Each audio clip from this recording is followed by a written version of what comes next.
Comic Timing is member supported by listeners like you over at patreon.com/comic timing. We thank you very much for your continued support of the show.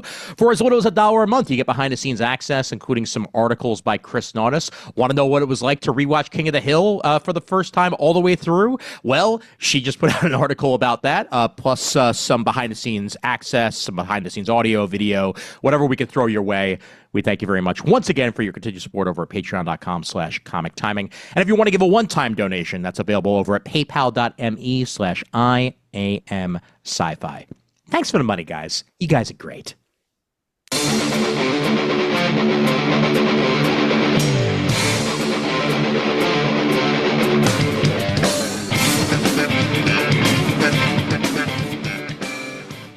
Hey there, folks. My name's Ian Levinstein, and welcome to episode 274 of Comic Timing. And we're back out at after about 7 hours worth of me and Adam Murdo talking everything from the new history of the DC Universe, the previews. There's other people that get to be on the show. And we're going to talk Star Trek on this very episode. Joined here by very special guests, starting off on the bottom of the Zoom call here. He's written a whole bunch of stuff for DC, and he's also currently writing the Lower Decks comic for IDW. Mr. Tim Sheridan, welcome to Comic Timing, Tim. Long time. Hey, thank you so much for having me. I can't wait. Yes, so indeed. Excited. Yep, met you a couple times at New York Comic Con, and I'm like, we're gonna have you on eventually. I swear to God. And then finally, I'm like, oh yeah, this makes sense. This makes sense. I found a good excuse. This is great. I will talk Star Trek all day, every day. So. Damn right. Well, we are happy to do so. Also joined this episode by my other fellow Star Trek mavens, Raph. What's going on, Raph? There's a thing. Oh, no. Sorry, wrong Shatner franchise. Oopsie. Damn it. Oy. Hello. I'm good. I'm cold, but I'm good. Are you intentionally wearing a star motif blanket, by the way, or is that just to keep yourself warm? Little column A, little column B. My heat is right by the window, and it might as well not be. It might as well not be on right now. Fair enough. Fair enough. And last but not least, she fell down a hill earlier. It's Kris. Hey, Kris. Oh, it was great. It just kept going and going. I didn't even need the sled because, my coat, super coat, as I like to call it, just kept me nice and toasty. Yeah. Yeah, it was totally wee. I'm too old for this. Yeah, it's funny that Raph would make a Shatner, terror at, what is it, 50,000 feet, 10,000 feet? I don't know, 20,000 feet. Yes. Considering I've been rewatching or watching for the first time every Twilight Zone episode now because I have a lot of free time. What season are you up to at this point? I am almost done with season 3, which is where most of the bangers are, like To Serve Man, which I just watched the other day. I realized I've never watched I've never watched it all the way through. Oh, I wow. would just glance at it on the TV, go, oh yeah, it's To Serve Man, and then just like wander off and not actually watch it. But yeah, season 4 is the season where all the episodes are like an hour long. Nobody talks about that season for good reason. Mm-hmm.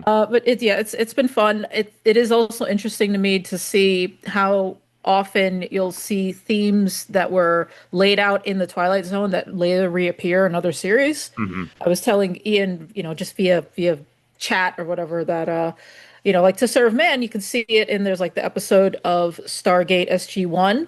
Yeah.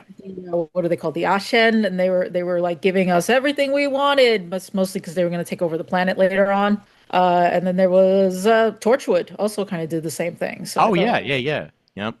Yeah, like it just the echoes throughout time. I also just watched right before this the Little People episode, the one where the spacemen find the tiny civilization and one is torturing it and the other is benevolent. Oh my God. Honestly, the Simpsons take on it, I think, is much better than the original episode.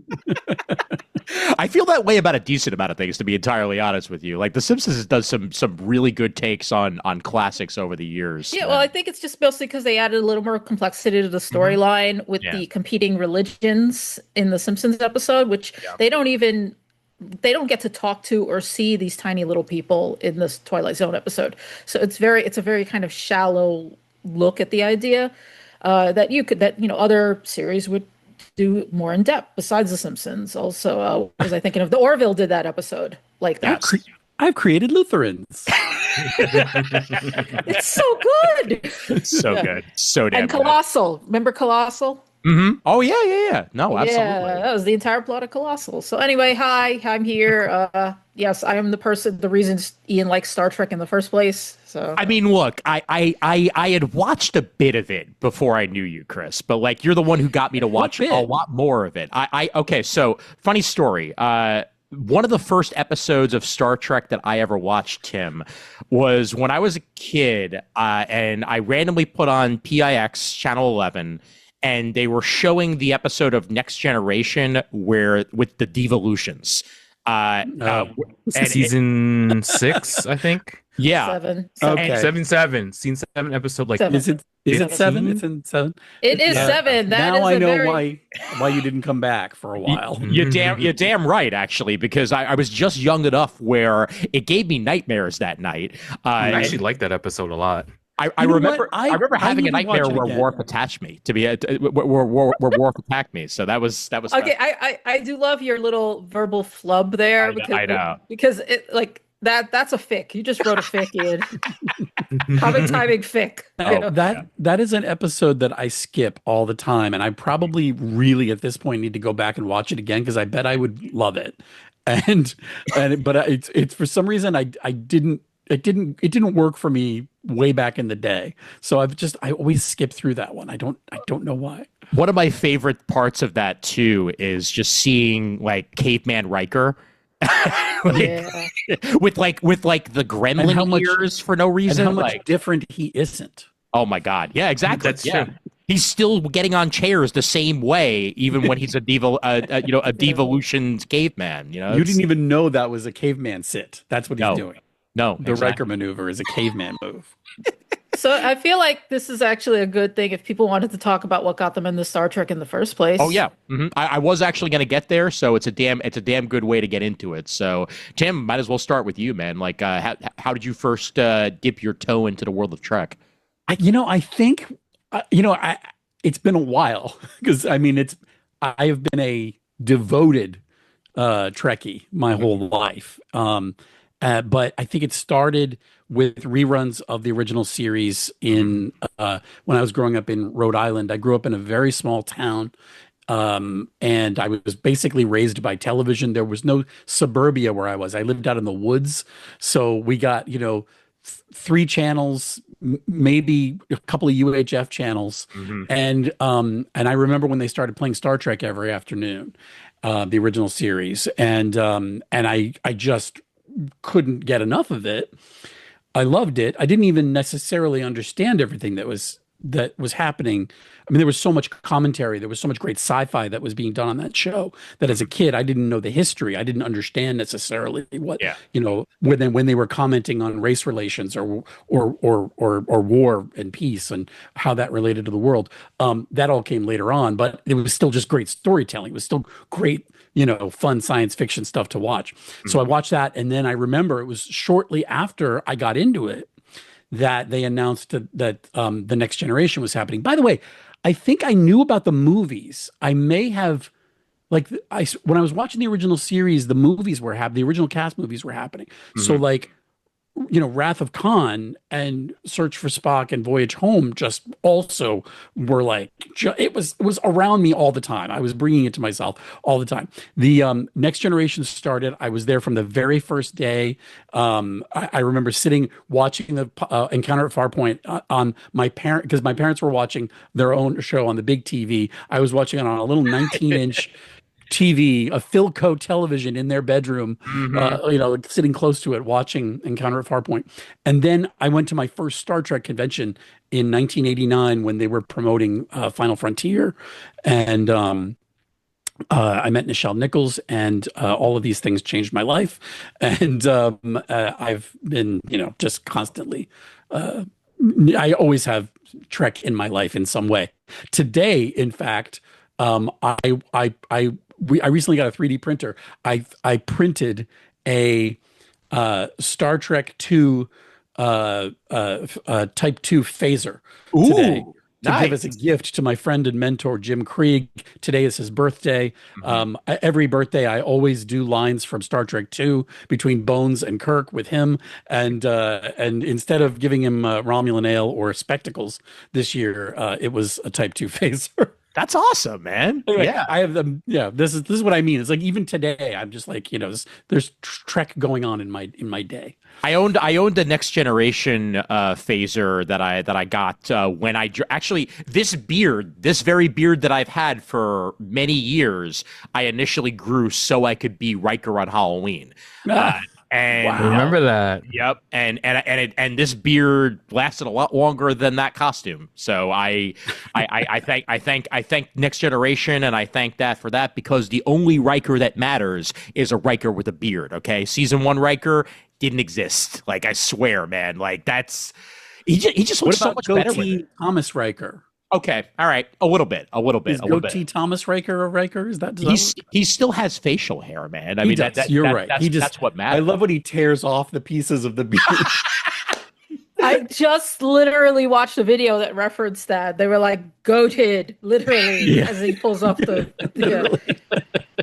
Oh my God, Kris, how did you get into Star Trek?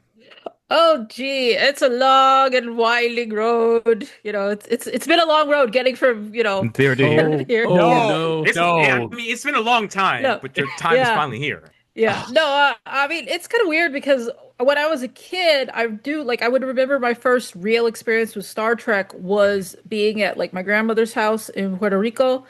And I think we were just sitting around being bored. So we just kind of dug through the VHSs, that were in a box. And one of them had 2 episodes of the original series on it. Do you remember which ones? Yes, I actually do. I was about to get to that, Tim. Oh, okay. Yeah, no, it was City on the Edge of Forever, and then Return of the Archons. And Oh yeah. I'm like 6, maybe. I don't remember my exact age. It had to be like 6 or 7, and I'm like, this is very intriguing and weird and mildly unsettling.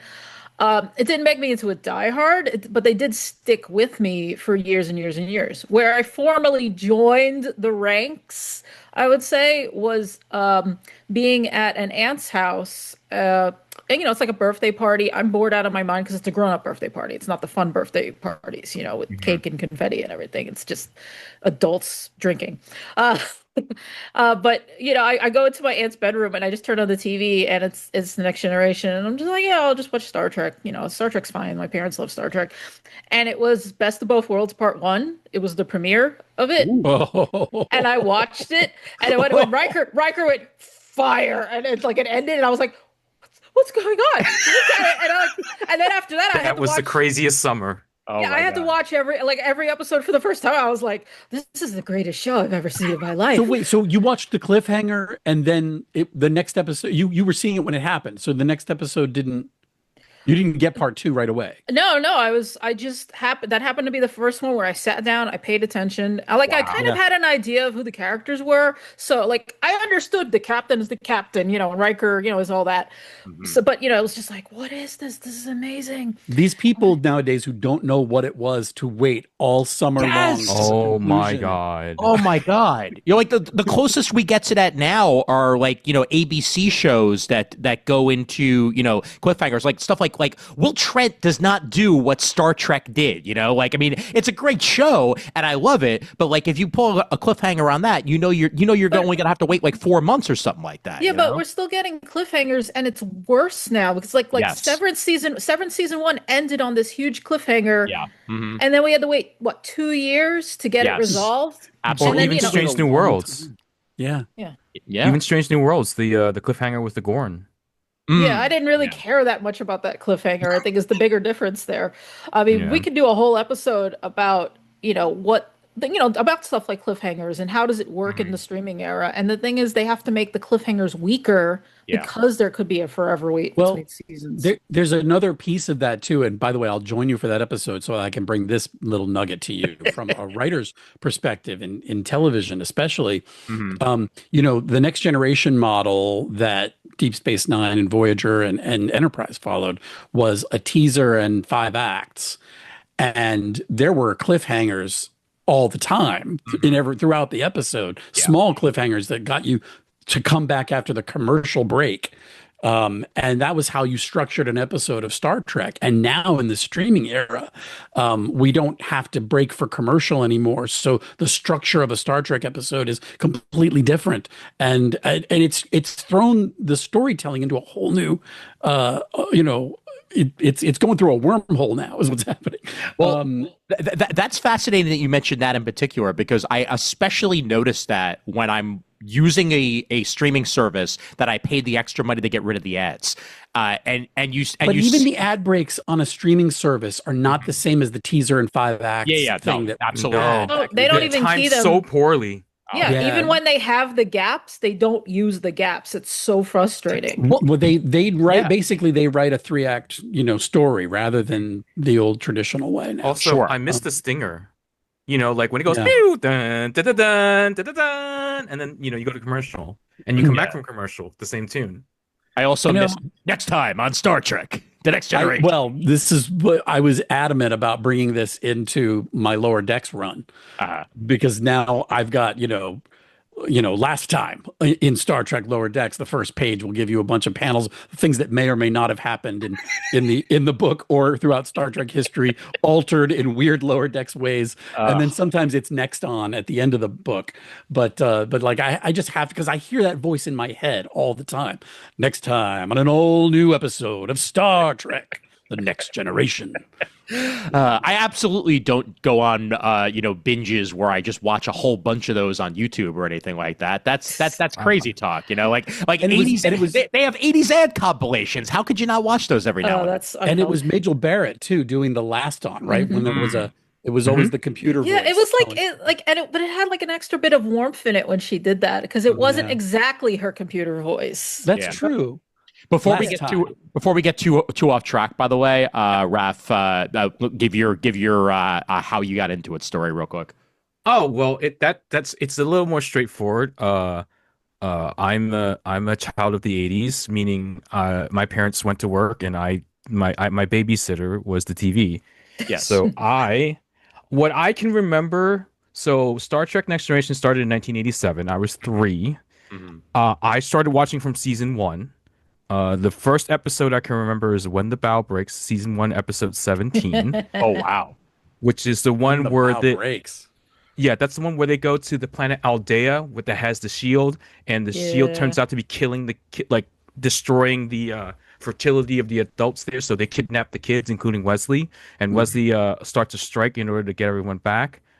And it was a good episode for me because I'm 3 years old and there's all these kids and they're on the Enterprise, and look, I could be on the Enterprise someday. I won't, but that's fine. I'm one of the rare people who's a fan of Wesley Crusher at that time, because I wasn't an adult who was annoyed by him. So that was my first TNG episode that I remember. Obviously, TOS syndication and WPIX, which had Star Trek, they really love to do Star Trek marathons of the original series and of the movies. So by the time I was 7, I had seen Star Treks 1 through 4 a bunch of times, and my dad was also a Trekkie, and he didn't always take me to the movies, but he would rent movies he really wanted to see, and he rented Star Trek 6: The Undiscovered Country, which is incidentally my favorite of the original series movies, I think. Mm-hmm. I think it's my favorite movie still of all of them, honestly. I mean, we're not talking about it in this thing, but here. This far, no fun. Hey, that was fun to see in the theater, that one. Yes, that was a lot of fun. I did want to add, when we're talking about next time, Next Generation, watching the Twilight Zone, I really like the next times, because it's just Rod Serling. He's just leaning against this going we have a new writer for this episode. It's for his first foray into the Twilight Zone. He's so chummy about it. I find it really charming. I just really like that. Rod Serling seems like a cool dude. Back in the days when people cared who wrote things. Really the same anymore. Well, on a related note, your buddies at IDW, Tim, they just put out a Twilight Zone miniseries. that under IDW Dark, and every time each previews episode, I had to read that in Serling voice. Like there's no other way to read a solicit for a Twilight Zone miniseries than it is in Serling voice. Like it's just the way you got to roll, you know. But Serling voice, it's one thing for him as a host, but it's the writing that is the Serling voice that, like, they've tried so many times to bring back the magic of the Twilight Zone. I just don't think you can do it without the particular genius of Rod Serling. I also, I mean, again, this is a Star Trek episode. I mean, my brief thing about Twilight Zone, I think the reason it keeps failing is they don't replicate, like, they don't have Rod Serling, but they also don't replicate things like the fact that it's a bunch of stage actors doing stage plays. Like, and so the stories are very stripped down. I mean, they're basically all, I hate saying bottle episode because that has a very specific, but in this case, it's like it's done as cheaply as possible so they can tell these parables. And like every reboot keeps, the episodes are too long. There's too much fluff and frills, and I'm like, I feel like they lost the heart of it, and it wasn't just Rod. Like, I think it's possible to be like, I love this show and I understand it. I think it's a great segue though, because I do think there is some of that has similar symptoms to new Trek versus classic Trek. I think a lot of new Trek nowadays is being made by, well, I think almost all new Trek is being made by folks who grew up with Star Trek. I mean, absolutely. Star Trek, we all had some kind of connection to Star Trek, and now we're making Star Trek. I mean, even me, I'm writing, a Lower Decks comic book, but I'm referencing all the stuff that I love and have always loved about Star Trek. And I don't think you can, there's something, not that people who were doing Next Generation, writing and creating Next Generation, weren't fans of the original series. It just didn't have the same breadth of history that it has now. Yes. And I think that there, you can't help but be influenced, and either for better or worse. It's just gonna, it's what's the effect? What is it called? The effect of something that is changed simply by the fact that you observe it. But that's what it's like Heisenberg or Heidenberg. I know. I think Heisenberg compensators is the thing I think that of comes in my Heisenberg brain. compensators. Yeah. But I think that there is something to that. I think that it is innately changed because we have observed it and are observing it and continuing to observe it. I don't know that we will ever be able to sort of recapture the magic of original new classic Trek. But you were right, by the way. It is the Heisenberg effect. I just looked it up. So yep. Excellent. Yep. So that's the pain. A pain of going to a science high school. That's the thing, is we've lost the ability to create Heisenberg compensators, and that's what's caused this change in quality of the shows. Yeah. We're Heisenberg overcompensating, I think. Yes. And then I'll just end that with, you're goddamn right. All right. Anyway, but also real quick, also I also have been watching TNG as I go to bed for like the last decade and a half. That's why I know the episode numbers as well as I do. Yeah, well, it is most definitely Raph's comfort show, and which is the case with a lot of Trek fans that they have. Like, it's a very rewatchable series. You might go back to it after not having seen it for a while, or you might just go back to your favorite episodes and revisit that experience again. And for that matter, even like you said, Tim, like if there's episodes you haven't seen in a while, watch them again and see whether or not they hold up, or whether or not you might like them more this time around. Unless it's Beverly Crusher in a sexual Irish fantasy, then that's Scotland. Scotland. I was just having this conversation with my friend Rob David, who is at Mattel Television. We've done He-Man and stuff together, but he's a huge Star Trek fan. And in fact, a relative of his from the future will be making an appearance in Star Trek Lower Decks issue 16. Nice. But we were talking about, for some reason, we have this thrill. He was comparing Next Generation to The West Wing. And it's a really good comparison, because there is something, as viewers, as human beings, that we like watching stories about people being good at their jobs, people who are competent at their jobs. Yeah. And there's just something it's like and I compare it to watching YouTube videos of like extruded polyvinyl or something where we watch those things because they're weirdly satisfying. There's something satisfying about a TNG episode where everybody's going to be good at their job. There isn't a ton of conflict, as per the Roddenberry rules, that still carried through. Although they got cute with it over time, but there is just a comfort food to seeing people be good at what they do. And everybody was always good at what they do or pushing themselves to be better in that universe and in that show. I think that's even true of Deep Space Nine, which was riddled with conflict. Oh, sure. Absolutely. Yeah. Yeah. Yeah, I mean, the phrase you're looking for is competence porn. Well, it's what I said to Rob, but I wasn't going to say it here because I was like, maybe I shouldn't say it. No. Trust me. Because it is a term that absolutely makes sense. And yeah, what you said about Deep Space Nine, one of the reasons that I love Deep Space Nine so much, I would say it is my favorite of the Treks.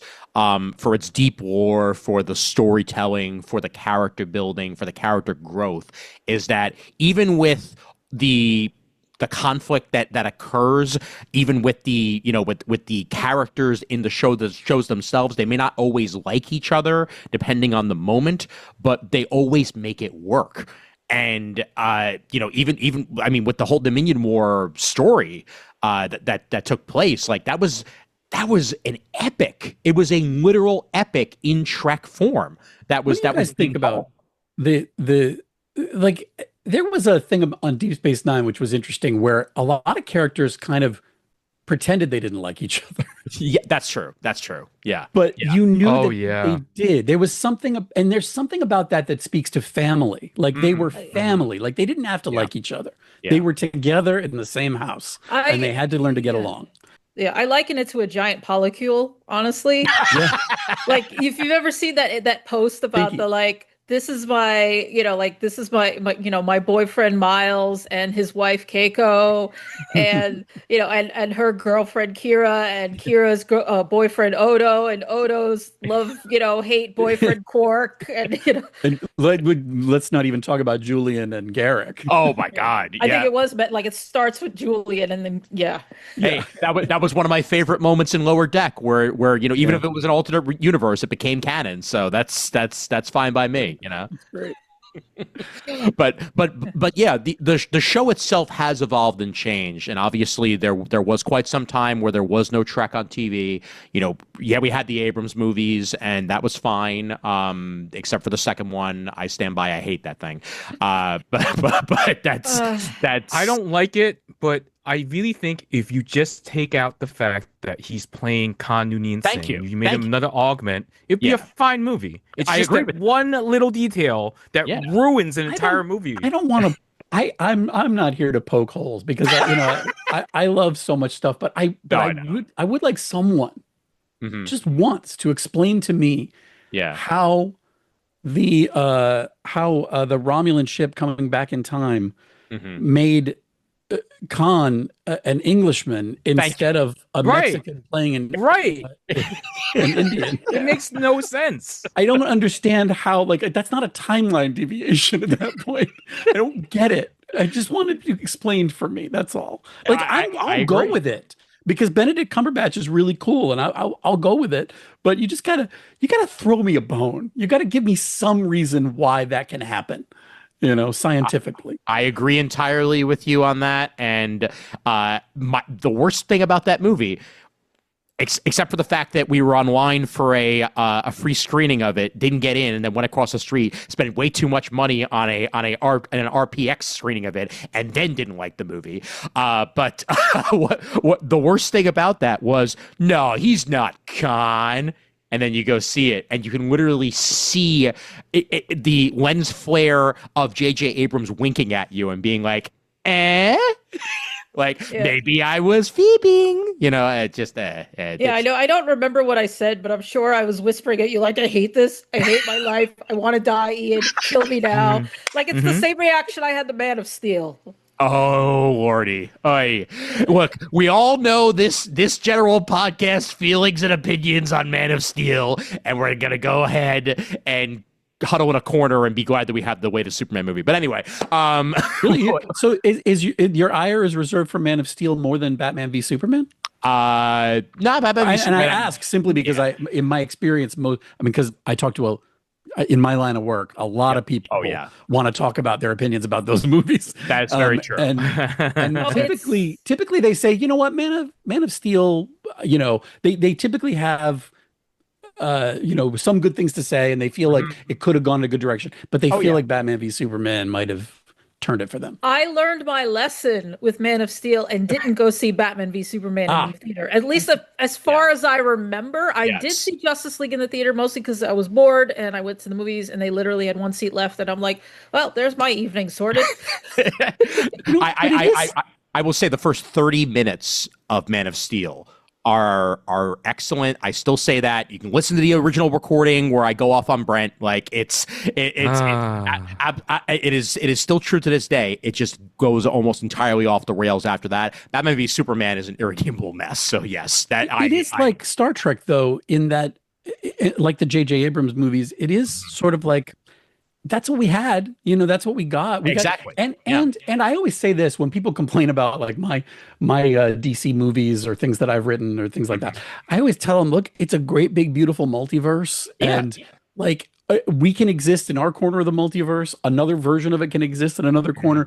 You can enjoy both, or you can not enjoy both. Whatever you want, you can pick and choose. There's all kinds of great stuff. So, like in that corner of the multiverse, what we got was Zach's vision for for those characters, and nobody else was making them at that moment. So that's what we, it was nice that we had more. It's the same thing with Star Trek. I feel like, I'm just happy there's more. Yes. And we're, we can, fans, we're the worst. We'll pick everything apart. We'll just pick everything apart. But that's part of the fun of it all, though. That's part of the fun of it all to me is that as long as at the end you're saying the words that you said, because like even when I was ripping those movies to shreds, I did say, look, if you guys liked it, like it, like enjoy it, enjoy the discourse, enjoy the conversation, have your criticisms, have your concerns, have your positives, have your negatives. You don't have to fight. Nobody has to convince anybody of their opinion either. Like exactly. It's just God, yes. Take what you want, Leave the rest. I feel like that I hate segues properly into like talking about the new show with Academy, because before it aired there was a lot of shit talk about it online, and there's still a lot of shit talk. But what's fascinating is, of course, that like shift, because now that it's out and people are like, hey, I liked that. And there's people who will not let it go. And they're like, no, you didn't. Oh, it's terrible. Like they can't accept that other people might actually enjoy it. Yeah. That's the thing, is as this fandom grows, and it has grown exponentially, it means there are going to be people whose experiences with Star Trek are different from mine and different from yours, and they might be looking for something different from Star Trek than I am, and that's just by the nature of the fact that we have so much of it now and so many different perspectives on it now. That's part of that is a problem with success. Unfortunately. Yeah. I know like a lot of people looked at this and they said it's Star Trek 90210. Well, I immediately when I saw this exact image, I was like, wow, Dawson's Creek, The Next Generation. But we never had that before. So I mean, dazzle me, let's see what you can do with that. It's a very schmoopy image. We're talking about the ad where they're all lying on like the grass or whatever, all looking up at the camera, and they're all happy, very shiny, maybe a little overly lit. Whoever did the lighting on this could have done a better job. I saw this image. I was like, that's very schmoopy and kind of like, it has that the CW 90210 teen drama look to it. Though it's not indicative of the actual content of the show, though. No, it's not at all. Look, it's long enough now where Kris, you got to see it a while before everybody else. Yeah, so I got to go to a screening during New York Comic Con. I don't know how much I still don't really know how much I'm allowed to say because they were like, No. "This is a secret."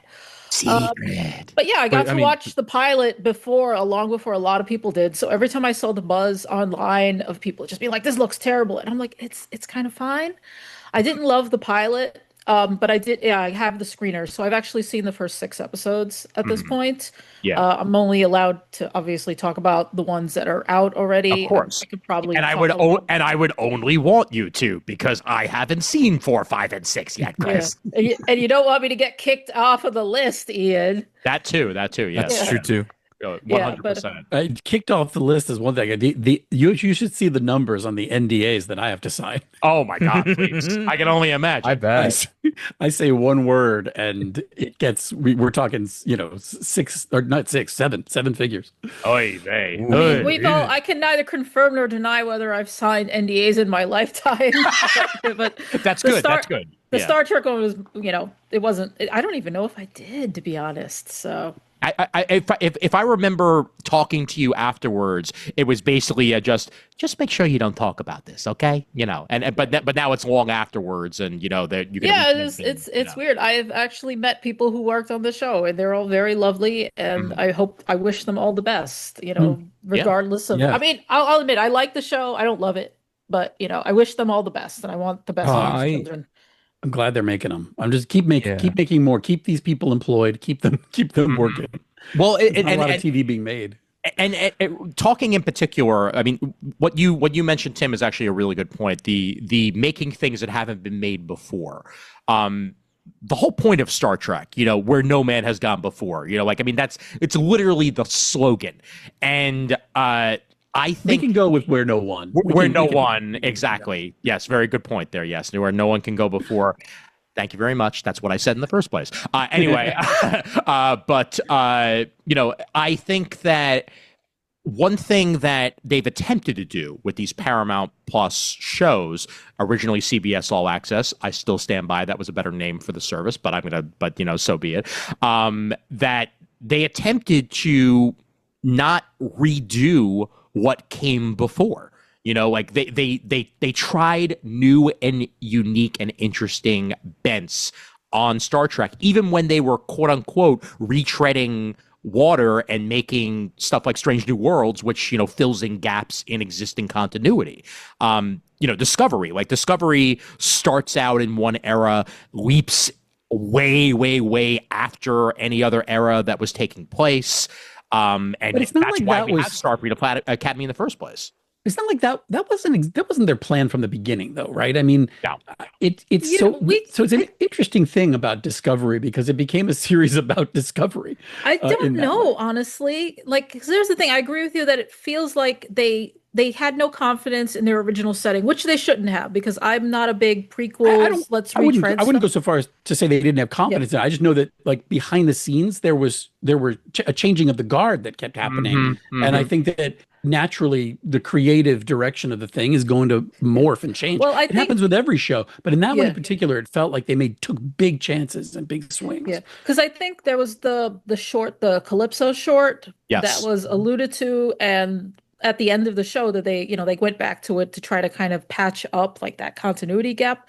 But that the whole premise of Calypso, where it's like it's been so long that the Federation isn't even called the Federation anymore, and the Discovery has just been sitting there waiting for 1,000 years for her crew to come back. So that hinted that they might have wanted to do it to me. But again, I'm not entirely sure. I was never on board with the let's set this as a prequel to TOS and everything. I don't ever want to go back. So I was kind of happy when they did the time skip on Discovery. It's fascinating for something that started as a prequel and ended as a sequel. Is a really interesting way to do it, and Star Trek affords you the opportunity to do that. Absolutely, yeah, and I kind of applaud them for it. And yeah, I mean, going back, just to to set the stage, since we alluded to it a little bit, Brian Fuller was the original showrunner and creator of Discovery. He's the one who set the Bible for it, and then immediately left. And then from there, they took ideas and premises that he set up. I believe, if I remember correctly, he was heavily involved with the pilot and then nothing after that. So then there were other creators that stepped in, decided to go in whatever directions that they went, and then we wound up with the show that we did. It's happened tons of times in TV, so far from the first time that a creator stepped in, started with a show, and then by the time the show aired, they weren't even on it anymore. Like, it happens a lot more than you would think. But I still wonder to this day just how different of a show we would have gotten had Fuller actually stuck with it. Because the man has a very unique vision. Always has, always will.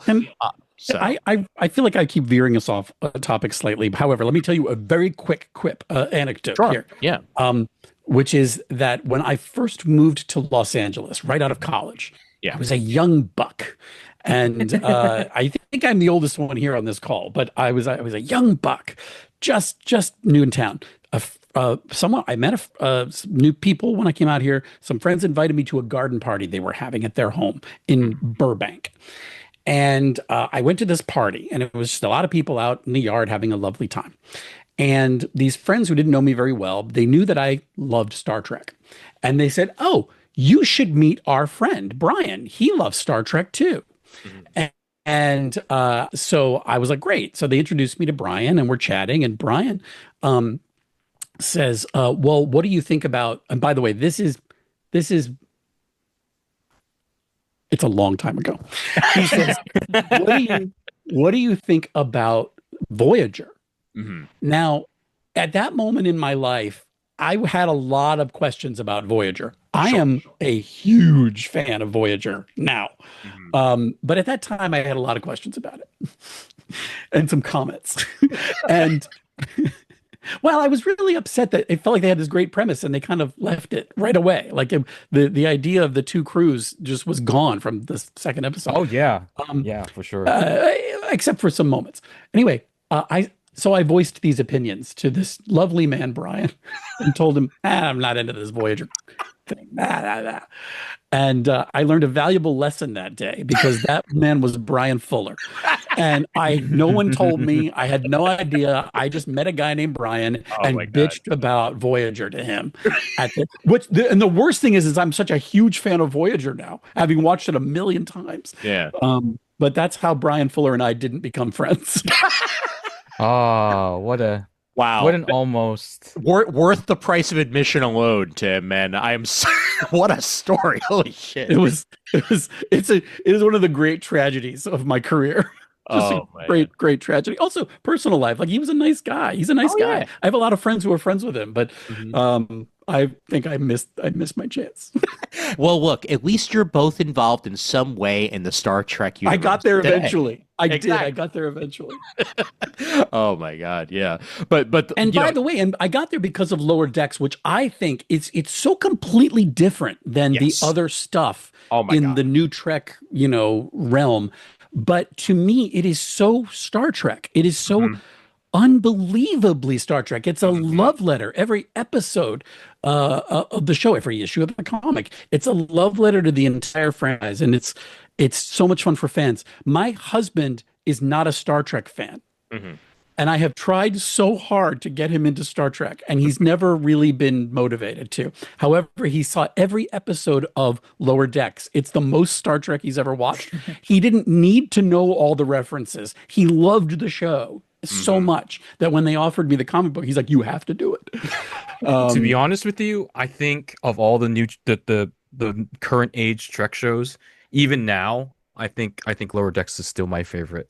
I would agree with you. I would agree with you. And I'll tell you why I think it is, though. Why I think we all like it. So many of us like it. It's when I started writing the comics, Mike McMahon, who created the show, sent a note my way a couple of times. I had to get this note in the beginning, which was a reminder that, like, I would go for the jokes, and I was just writing a lot of jokes, and he would try to steer me back to reminding me that it's a show about people in their 20s who are figuring out who they are, and that they are making mistakes, and but they're also having successes, and that there's a heart to it, that it's not that it's not just a vehicle for jokes and gags. And to me, that if that was his North Star on that show, as funny as it is, when you watch those episodes, there is tons of heart and character in there, even more than we got on a lot of classic Star Trek. And yet it still feels like it fits right in with all of the best of Star Trek. Yeah. You know, that you saying that reminds me of the season 6 episode Tapestry. The very end, when Picard and Riker are talking about, did Q save his life? Did Q give him a second chance? And Riker says, I would have loved to have met the young, fiery Jean-Luc Picard. And he's like, oh, well, that wasn't the first time I fought a Nausicaan. And they start going into the story. And Lower Decks is those stories of these of Mariner and Boimler and Tendi and Rutherford. This is them being young screw-ups. And then, in the future, there'll be the big dramatic Shakespearean captains that will, guide the future. It's funny you say that, because my first 2 issues on Lower Decks were a flashback to when Freeman was an ensign on the Illinois, and sort of like seeing the seeds that were planted for her becoming the captain of the Cerritos. Like, it's very much what you're saying, Raph, which, I feel like that show affords us the opportunity to sort of talk about every era of Trek and to look at it with a certain reverence or irreverence. And as fans, that's what we do in our private lives all the time. So it feels like home when you're watching that show. Most importantly, I will add, by the way, those 2 issues also included Pulaski, which was just, oh my God. I'm such a fan of Pulaski, but also Diana Muldaur. Like, I just feel like that's a character that never got her due. I agree. And I feel like we could get more. There's room for more. And I'm here to tell you, you may not have seen the last of Dr. Pulaski in the Lower Decks comics. Yes. Yeah. So it's funny, like you say all that. So for the past week and a half, I've been haranguing people in to watch 28 Years Later, The Bone Temple. And like when I described 28 Years Later, without the Bone Temple part, the one that came out last year, and I often describe it, I was like, look, it's been 28 years. It's actually a movie about what it's like to be a young person who had to grow up in this world. Like, there are zombies, but that's not the heart of the story. The heart is, how do you find your way and find out who you are in like a world that's very different from the one you or I might be familiar with. And that sounds like exactly what you just said with Lower Decks. It's like being a young person in this particular world. What would it be like? But isn't that also the premise of Starfleet Academy? Starfleet Academy, I was just going to say. And for that matter, Prodigy. Certainly, you're right. Yeah. I mean, Star Trek Prodigy, which, by the way, love the reference to Prodigy in Academy that we see at least one of the alien. The Brickar? Exactly, the Brickar, the Brickar, which are from Peter David's various Starfleet Academy. There you go. Yep. That's what the Picard's first appearance was in Worf's first adventure, which is the first of the Star. It was my first Star Trek, not my first Star Trek book, but like my first Star Trek Young Readers book. I've read that cover to cover like 18 times. I love that book. But Prodigy, for a Voyager fan like you, Tim, like we got Picard, which was basically the Next Generation, sequel. We had Prodigy, which was essentially the Voyager sequel. We had Lower Decks, which had a Deep Space Nine episode. Like these are all like the love letters and continuations of existing franchises in one way or another. Discovery, begot Strange New Worlds, which is, for the original series. I feel like Lower Decks stood on its own. Like, it wasn't actually a sequel to anything. No, it wasn't. Reference, because you're right. Prodigy leaned on Voyager a lot. Yeah. Which I did not hate. I thought it was a very nice kind of like cap on it. What I like about Lower Decks is the fact that it was giving us more of the 24th century. Like, absolutely, we wanted to see that. Isn't that right? Isn't that's why we all ran to the Orville too? Right? We were just like, give me more of that. I just want to be in that kind of world again. Absolutely. I know I say this a lot because I wrote about Prodigy when it first aired. I wrote about it for Engadget, and because I'm always trying to find like the tech angle when I write these things so that it fits better on the tech blog. And my take on Prodigy was that it's a show about the magic of technology. Like, I think all of us, we love Star Trek, but after a while, like the technology that they work with, like teleporters and everything kind of start to kind of just mush into the background, except when they need to break down for plot reasons. And Prodigy kind of brought it back to the forefront that if you had spent your entire childhood on this like shitty prison planet, it's a prison planet, they were slaves, even if the show never said the word. It pissed me off. I was like, they are literal slaves. What are you even doing, show? Yeah. But the fact is, when they get exposed to the universal translator, and Rock Talk calls it magic. And that's the most amazing thing she's ever seen in her life. Like, it faded into the background for the rest of us, but one thing I liked about that show was like showing how technology can be life-changing. Mm-hmm. And that's what made it. I mean, there's a lot of things that made it good Star Trek, but that, like, at the heart of it, how the technology, but that the Federation as a whole, how it can make people's lives better. But when you think about the great, you think about when you first were introduced to Star Trek, the magical technology, which was, created as for plot convenience, and to save money, because it was rather than build shuttles, it was easier to do a transporter effect, I guess. But things like that were magical to us when we first came to it. And there's so much great sci-fi that we have things now today. We have pads. We walk around with devices that we saw in Star Trek or in other great sci-fi, and the world and catches up to that stuff that at a time feels like it's magical and impossible, but then we eventually get there. And I think that so we've seen so much in the world, our real technology in the world moves so fast now that it's almost like it's hard to marvel at technologic at a view of future technology. What I loved about the last episode, the third episode of Starfleet Academy, was they did that thing with the laser tag guns that were transporter guns. Yeah. That you got hit and it transported you, and I was like, oh, that's something I never thought of. That's magical and interesting, and a new way to look at at technology in Star Trek. It's a simple thing, but when it can surprise you still, and there's the mind, as a writer, the mind starts to reel in terms of, well, how else can you use that? And a targeted transporter like that is in your hand is a fascinating thing.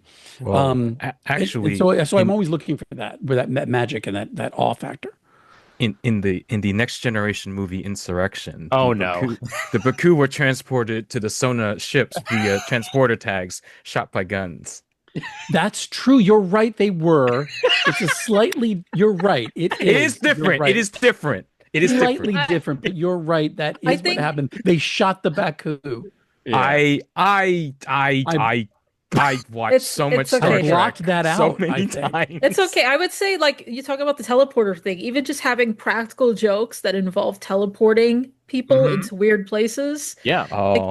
Like both something you never really would have thought of naturally. Like, oh yeah, I guess people could use it in really stupid ways, and that's pretty stupid. I mean, look, or you can 2x the whole crew. The third episode of the show is essentially Star Trek Animal House, and and yet it still weirdly worked. Like of the first three I saw, the second one is still my favorite. We're definitely going to talk about why, but this presented the type of fun that I would want out of an Academy show, because of course there's going to be hijinks. Like, are you kidding me? Like, there's all these college age kids that are getting ready to to hopefully be the next generation of captains and Starfleet.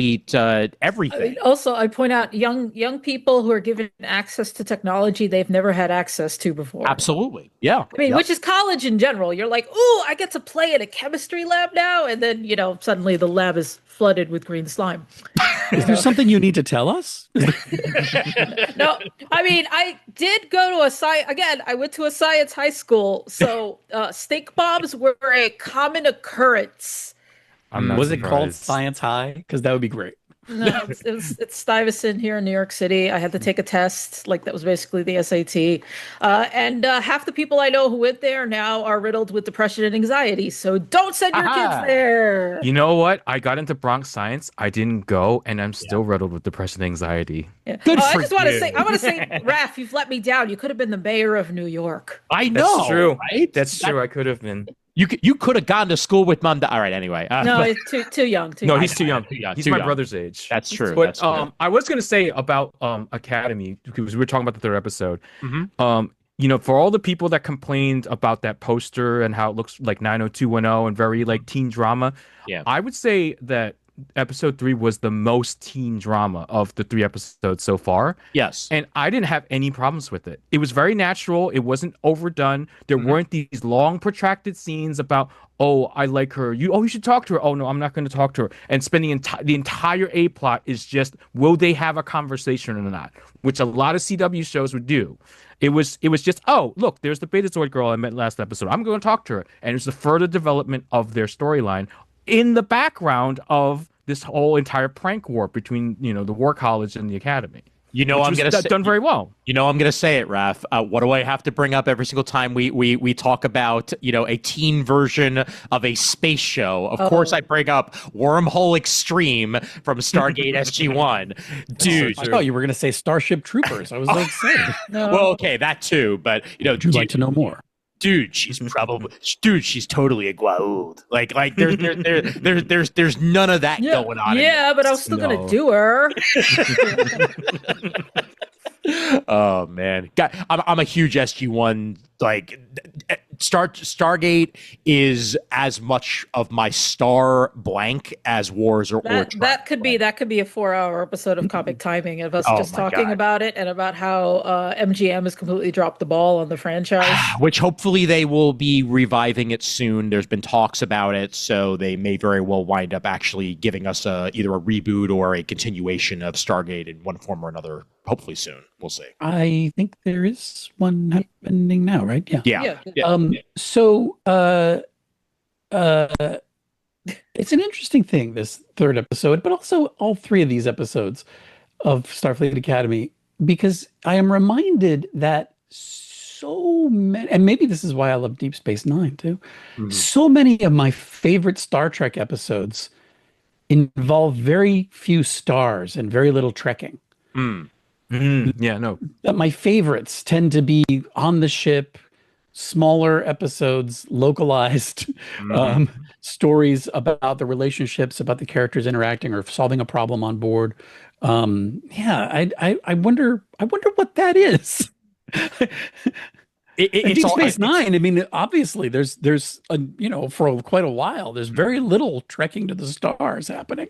Well, it's all about character building and character growth, and that's something that the best of shows is able to balance. Like even ones where you're exploring strange new worlds. Like you get to explore the strange new world, but you also get to explore the new strange character dynamic with who you find or a member of the crew that you didn't get before. And that in sort of those thing. episodes, I'm talking about like what is it called, disaster, or like I'm talking about like things that take I place. love Disaster. I love that episode. Things that take place on the ship. We're solving a problem here that's Or, in my room.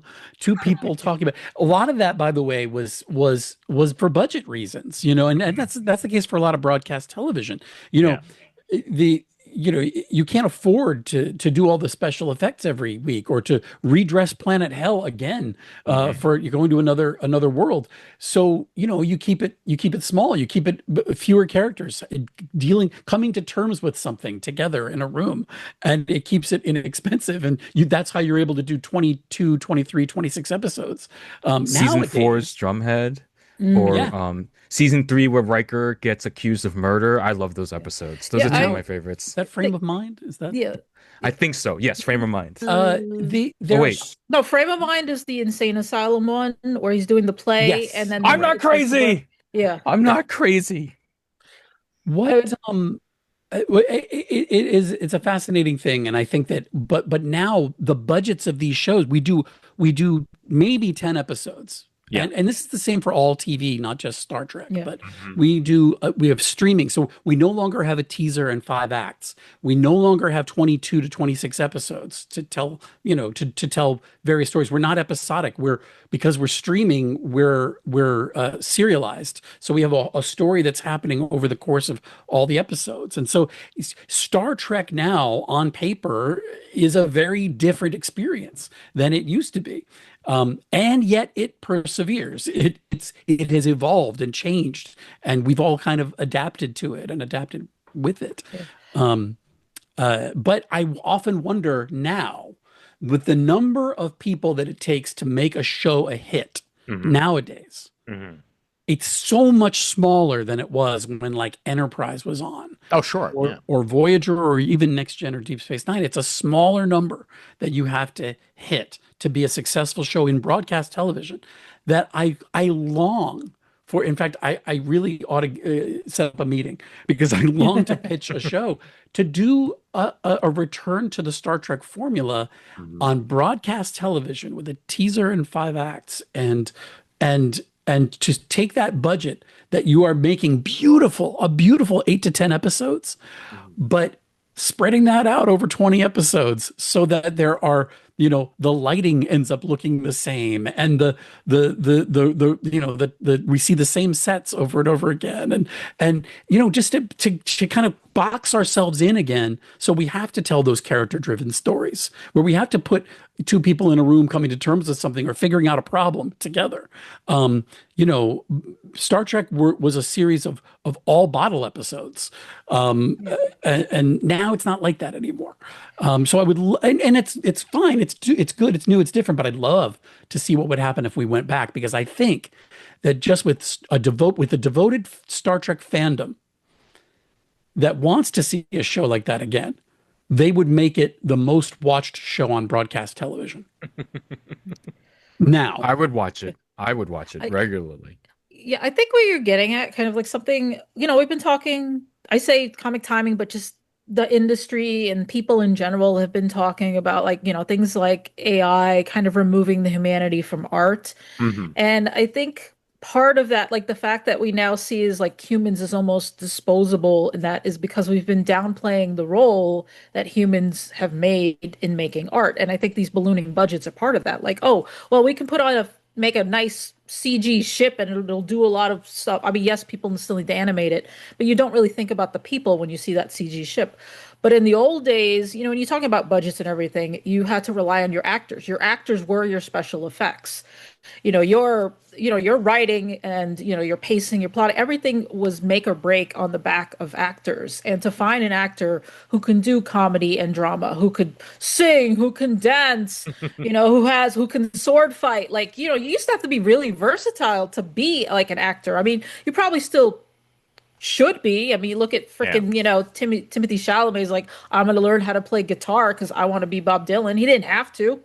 I'm gonna take a ping pong paddle and table with me everywhere so that I can learn how to be as good as my character, for this movie. Not that I have to. I kept looking for the seams in that movie. I kept looking to see where it wasn't him, because I'm like, he can't be that good. Well, the ball is CG. As long as he's doing the movements that look realistic. It looks really good. Yeah. It looks very realistic. It really does. Yeah. Intimidating. Yeah. But Timothy Chalamet is one of those actors that still believes in the actor as the special effect. Yeah. And I think that's what we've gotten away from. They're like, again, that with the ballooning budgets, and I'm like, you don't need the ballooning budgets, though. Again, if you have faith in your cast to carry the stories. Well, that's why a guy like Patrick Stewart was the right pick back in the day for TNG. Like, what a versatile actor. I mean, he always looked like he was like 60 because he was bald. Like, but at the same, you like me? Were you like, was that jarring for you the way it was for me? Like, I remember hoping when I was a kid that they'd get rid of this old guy in the captain's chair, because I was so used to Kirk that I was like, who is this old man? And by the way, he wasn't old. No, he was not old at all. He's in his 50s. He was in his 40s when he started. 40s. Okay. Yeah. But I remember I took it all back. I remember Best of Both Worlds happened, and I thought, oh, good, they're finally writing him out. Riker will be in command now. and then all the episodes that followed in season 4, Mm-hmm. the Picard character, development that happened was unreal, and it was so worth it that I cursed myself for ever having thought that they should do without Patrick Stewart on that show. Yeah. I think I was a little too young at that point. Also, he was 47 when the series started. Okay. Yeah. All right. 47 in Encounter at Farpoint. 47. Yeah. And here we are. I'm older than that now. Holly Hunter is 67 years old. I want to point that out as the head of Starfleet Academy, as her character of the USS Athena. She's already in her 60s, and she's playing a captain here, and She doesn't look a day over 382. exactly. That's He what you actually need from looks her. really super young, though. She does. Too. Like Mhm. there is Yeah. that's also a strange thing that's happened in the world and in Hollywood, and she looks like she's in her 30s. Yeah, no, she has aged delightfully. Her lisp has gotten a little bit more pronounced. So at times, I'm glad I'm glad I'm actually looking at the subtitles, because there were a couple of lines in episode 3 in particular where I had to listen to it a couple of times to actually really like fully get everything because of all the S's. I wonder how much of that is the Empathy! production. I wonder how much of that is the production, though. I wonder how much they That could be. wanted to make sure she looked youthful all the time, and the way she her physicality and everything is very, very youthful. It's childlike. And I wonder how much of that was conscious, and who came up with that, because it's fascinating for somebody as old as that character is to be presented that way. It's still so youthful and childlike, and you have a 67-year-old actress portraying her. It's fascinating. For that matter, how long? I mean, obviously, she is going to continue to age in real life. So if they're looking to have this series be, say 5-6 years, like eventually she is going to start aging noticeably. But it's not like it's going to be like 10 or 20 years. No, like no, 7 years. that's true. It's different. Like if you had like a 22-year-old actor playing a vampire and the show was on 7 years, at 29, it's going to be very, noticeable, Boreanaz. My God, yes. Or Yeah, no, Tom that's- Welling in Smallville. Oh, 10 my Yeah, God. it's so much He worse when you definitely cast a kid, and Yeah, well, you take the summer off, and then they come back and they're 10 feet tall. You have And their to explain voices it away. changed. Yeah. Yeah. When the half man on 2.5 Men was taller than the other 2 men, like that was a bit jarring. Not that I liked that show to begin with, but still, it was a thing, yeah, and the thing is, I mean, again, I don't want to get off track, but that's a bigger problem in the streaming era when, again, you have like 2 or 3 years pass. Oh, yeah. And all of a sudden your star is married to a Bon Jovi and has a kid. Good times. But to bring it back a little bit, we can talk about the other main cast members of Starfleet Academy here. We're set up with the Burnham of the show. Caleb. He is kind of the everyman character he wants to be. When the pilot was at its strongest to me, it actually weirdly had, and I remember messaging this to Kris as I was watching it. It kind of had Rogue One vibes in the first couple of minutes of the episode, where where we actually got to experience Caleb and his mother, Ms. Orphan Black, and the turmoil as to what was occurring there, and her being taken away by Starfleet, and Holly Hunter's character dealing with that as well, but also this young kid having to deal with the mother being taken away like that. Major Rogue One vibes as that was going on. Also had the most production value, definitely. Going back to that, like there was a lot going on in those first couple of scenes. Yeah, I'm very worried about the show budget wise because the whole thing looks insanely expensive. Oh, it does. And Yeah. that's not just hiring Holly Hunter and Paul Giamatti. It's just the sets themselves. It's the shooting on location. It's the sheer amount of CG in like every They're shooting shot. on location? Well, they're shooting the Starfleet. It's no longer at the water reclamation plants in California. It's being shot outside of Toronto, but it is Yeah. an actual like place that they had to rent. It's not like sets or anything. It's an Mhm. actual building that they're using.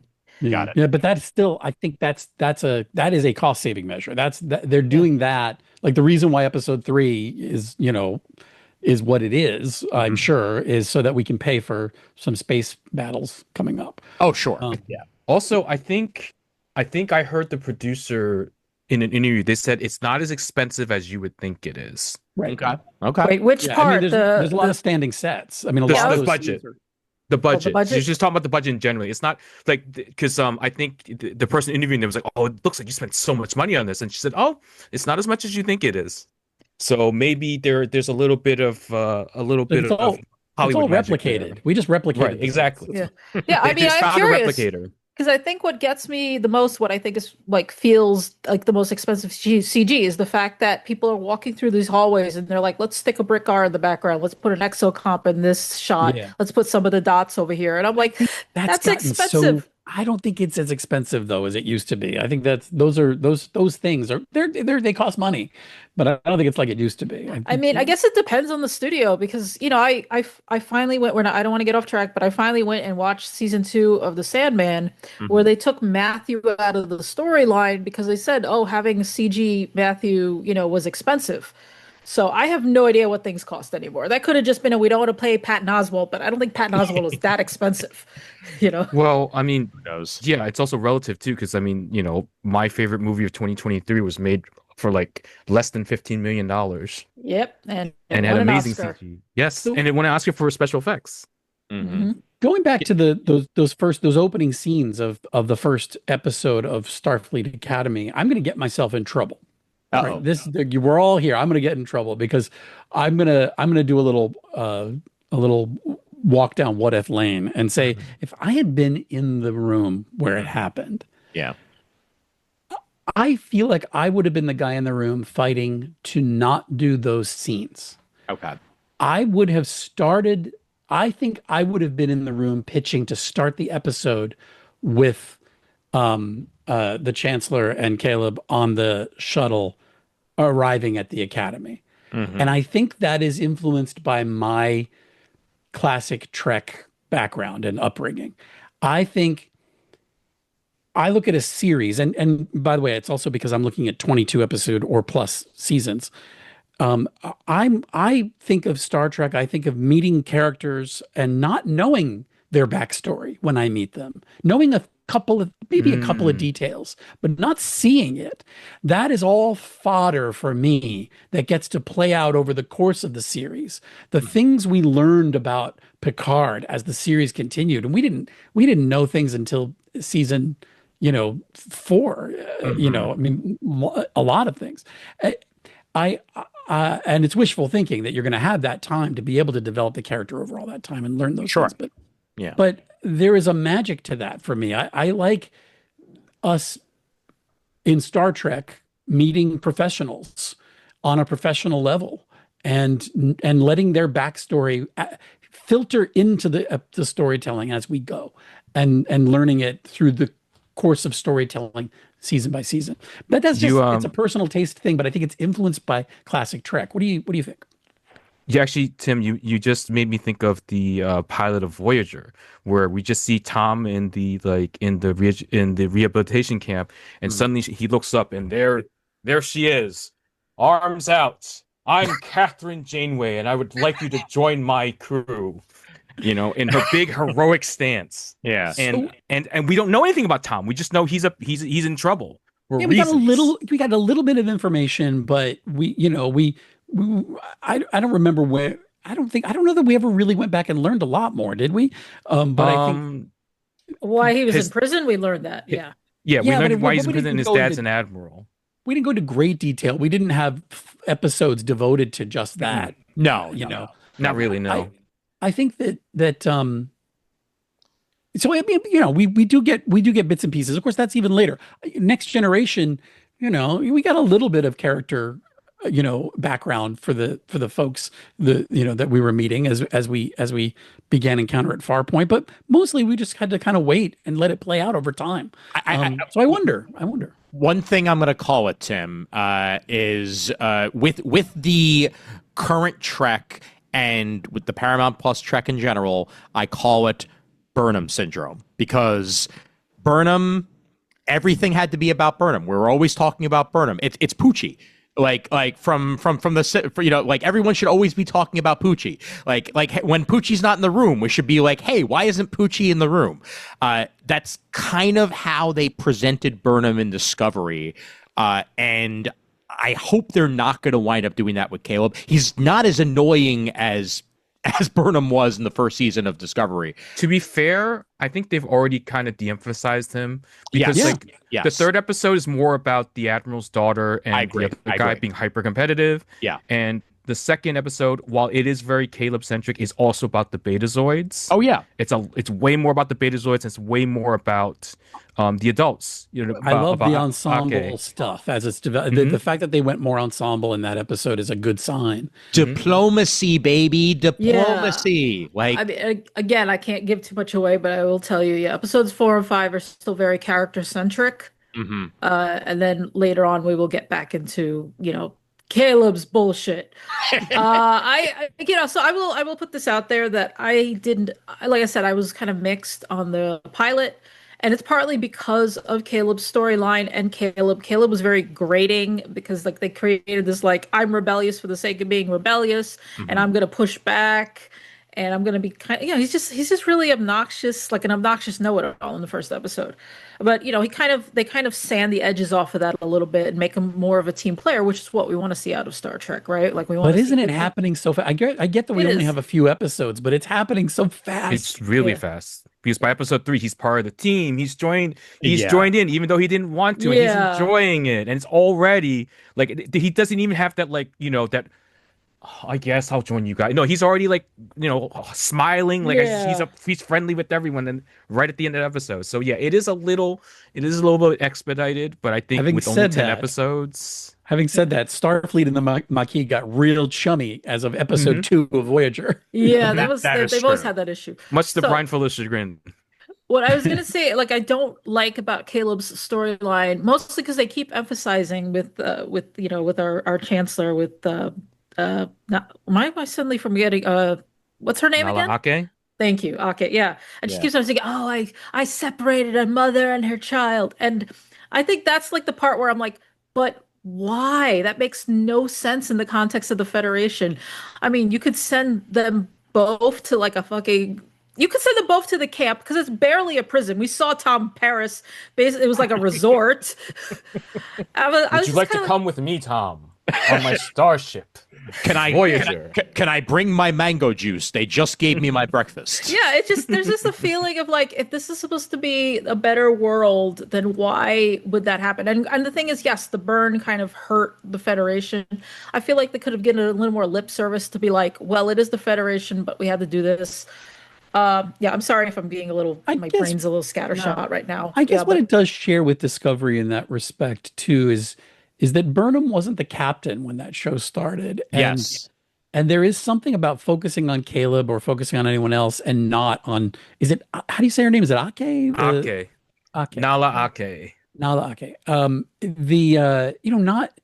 She's not the center of the show, the way the captain in the center seat was always the kind of the main character for us back in the day. And that's what Discovery kind of brought to the table, really. I mean, what it said it was going to do, and then they made her the captain eventually anyway, which is why I got pissed off at it. Like Burnham was the character who wasn't allowed to fail. She gets drummed out of Starfleet because she commits a crime. She goes to prison for it, and then they bring her back as a crewman. And then somehow it's oh, well, we'll give you a provisional rank, and oh, well, we'll give you back your full rank, and oh, all of a sudden you're getting promoted. Now you're the captain.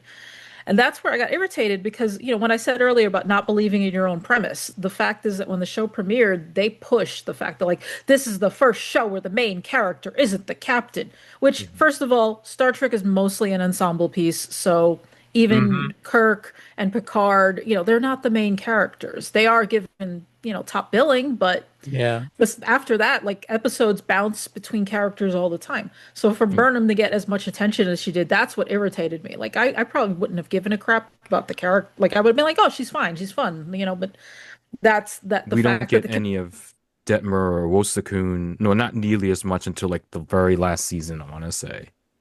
Yeah, we don't learn anything about them. Yeah, which I also wrote a piece for Engadget about that, about how the fact that, but not just like having the shorter episodes, but also that because they had the spore drive, it meant they weren't ever traveling that much.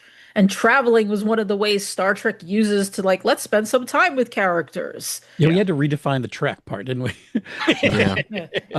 Star Zap.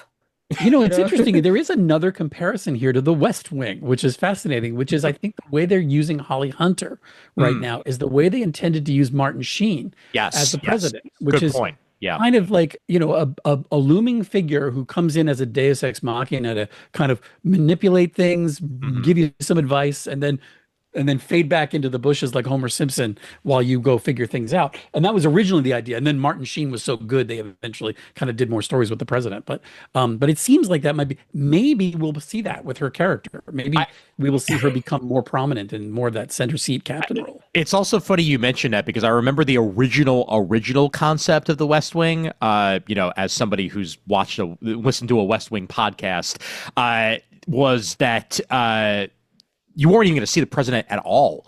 The original premise is that they would talk about the president, but you'd never actually see him. And then they cast who they did as the president. And they're like, that's a story. We didn't know if we could get Martin Sheen, so we thought we would just leave him. We would never see the president until the show's successful, and Martin Sheen said he'd do it. Then he'd come on as the president. Oh yeah, I think that's probably what was really happening. Absolutely, but also having somebody like Holly Hunter, she is essentially like, she's the dean of the school, essentially, if you want to look at it that way. Sure, she's the captain, but she's the chancellor. Exactly. She's the chancellor. She's the head, of that. Like, you didn't see Belding in every single episode of Saved by the Bell, because, for that exact reason. Like, it was about the kids. It wasn't about the people in charge. It's not Saved by the Belding. Duh. I think of it the way I think of, I've seen people describe Neon Genesis Evangelion as how there's basically 3 layers of stories going on based on the generation of the characters. Yeah. Because the main characters are in Evangelion are the kids, are Shinji and Asuka and Rei, and like all the bullshit going on in school. And then like above that you have, let's for lack of a better word, they're handlers, right? Yeah. Like, the people who are just meant to keep an eye on them, and they're roughly in like their 20s, maybe early 30s at most. And then above that, you have the generation of like, it's Gendo. I'm saying that for Ian's sake. And he's dealing with like the higher level politics and like all of, and that's what I feel like Starfleet Academy is doing in its first few episodes. Again, I can't talk too much about later episodes, but the fact is that they're trying to at least keeping the two separate, because we know that there's obviously going to be like a push and pull at the adult level. I mean, they're all adults, but you know what I mean when I say adults, between the chancellor and the head of the war college. Like, that's going to be an ongoing thing. It already is an ongoing thing. Yeah. So, and then, I'm sure, and then there's whatever's going on, Admiral Vance, doing diplomacy shit in the background. I'm glad they got him for a few episodes, because Odette Fair is fantastic. Oh, absolutely. Yeah.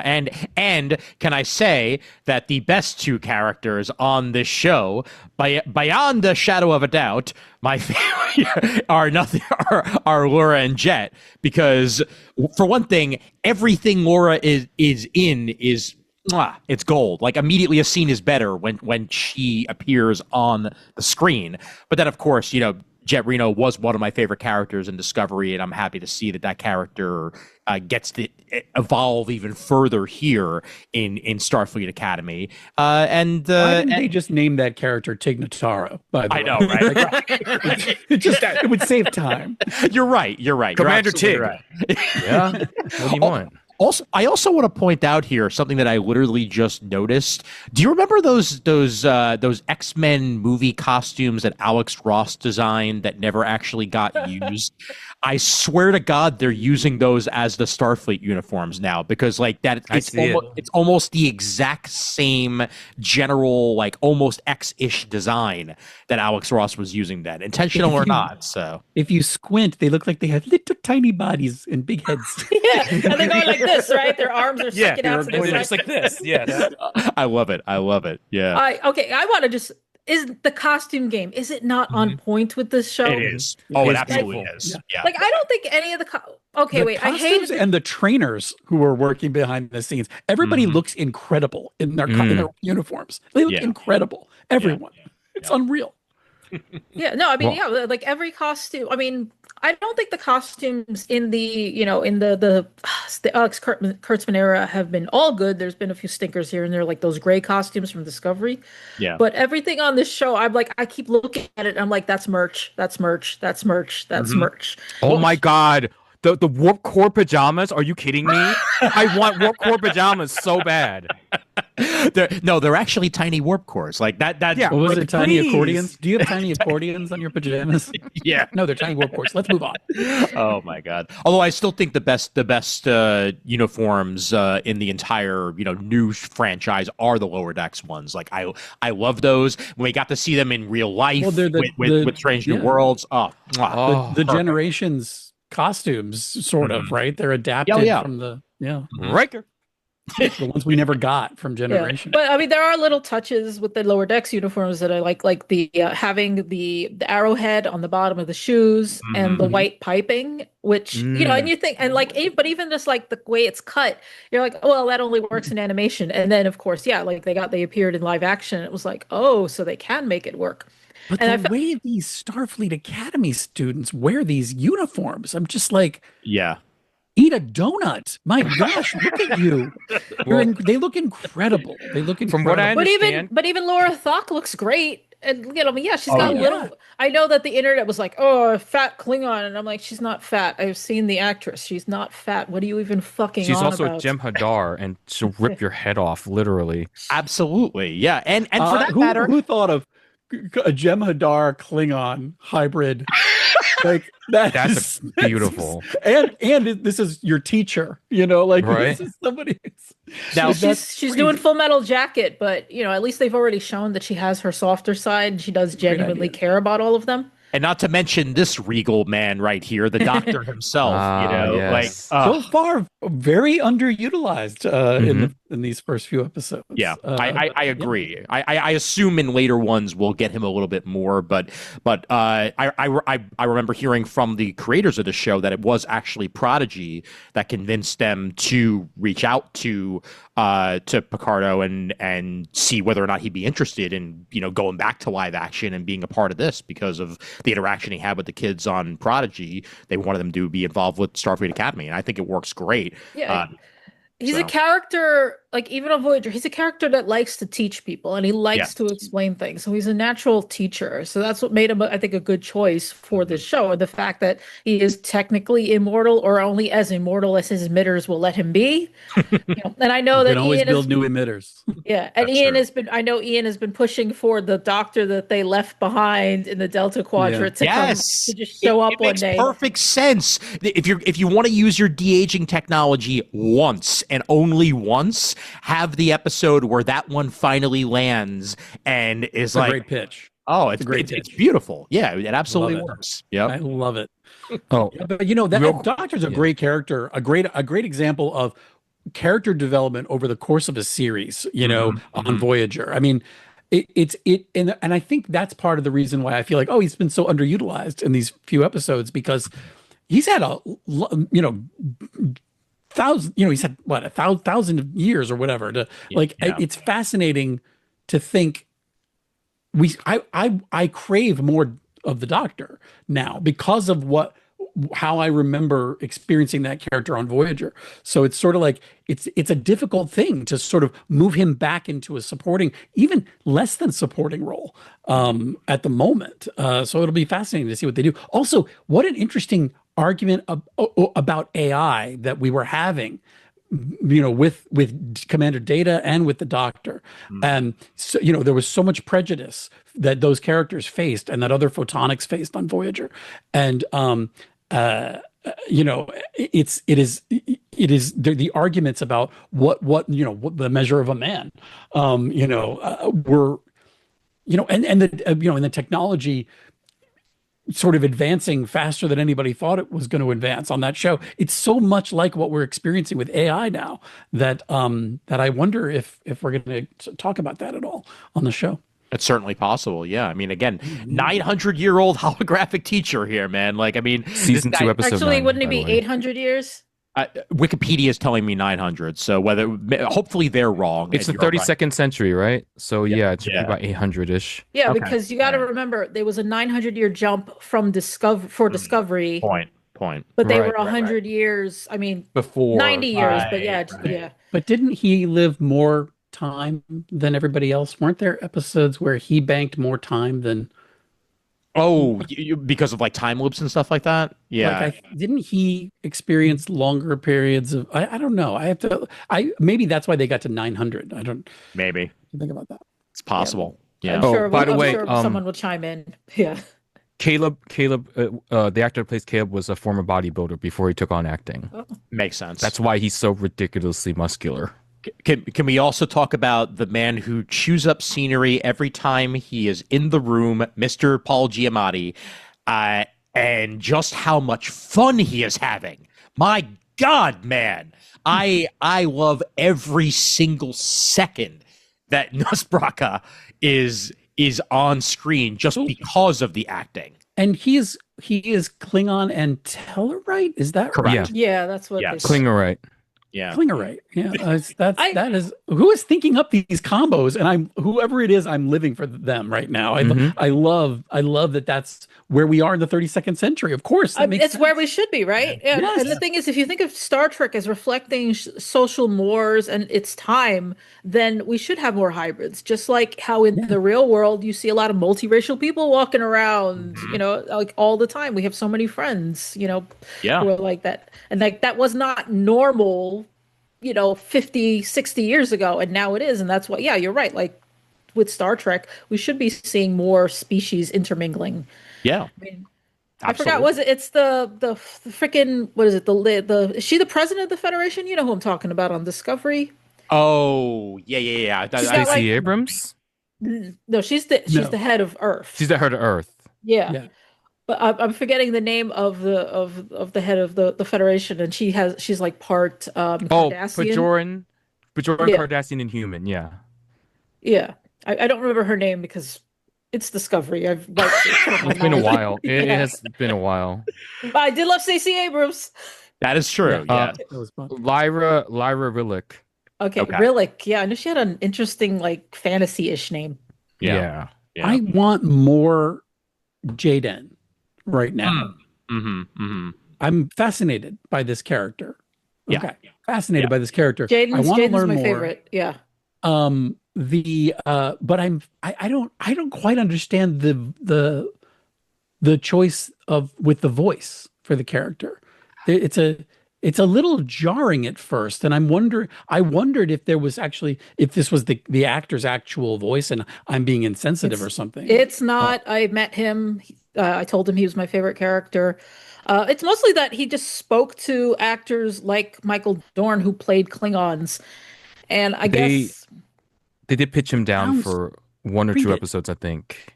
It sounds treated electronically. No, they did. They did. I think someone confirmed that they did pitch him down for, I think, the latest episode. Or maybe the episode what's before. cool about it is he is not the typical Klingon. No, he's not. So, and certainly you see a lot of people online complaining that he's not bulky enough or muscly enough. He goes bird watching. I love the bird So watching. it's an interesting contrast that he's got this incredibly deep bass, kind of voice. I guess, I mean, it makes sense, I guess. But yeah, I want more of him. And for that matter, I'm glad that after some of the Klingon designs that we got in Discovery, that we have very much veered back more towards the, I wouldn't say traditional, because there have been so many different designs for the Klingons over the years, but like this just feels more like what we would expect. But isn't he more mixed heritage too? I believe he is. Yes. But I don't think he is it's just what it is with his makeup is they're trying to accommodate both the new and the old Klingon designs, the Discovery era. In the episode that's coming up, you will see more Klingons and you'll see more of that influence of the Discovery era, on top of the I don't want to say classic, the TNG design, I know it wasn't TNG that created it, but you know what I mean. Yeah. Yeah, that makes sense. Yeah, and remember, we do not talk about when they were human. That's a long story. I know they explained in Enterprise that it was going to go away in a few generations anyway. But I would have liked to still see the occasional Klingon who has like a very human look, because I like when the fact that they are using both like the old and the new Klingon designs, because it feels we're finally getting past the monoculture problem that Star Trek has had ever since the beginning, where you meet an alien from an alien race and every alien is just like them. Black Vulcans, like, I mean, also Romulans. Yeah, you have the Nero style Romulans from J.J. Abrams. You have the more bumpier head Romulans from TNG, and then you have the more classical non-bumpy Romulans. I think non-bumpy. Yeah, they put a little bump on their foreheads in TNG. I think the Asian Romulan that's the from the War College is that type of Romulan, if I remember right. Okay, got it. Yeah, but no, they're Navarian now. They're not even Romulan. They're Navarian. That's true.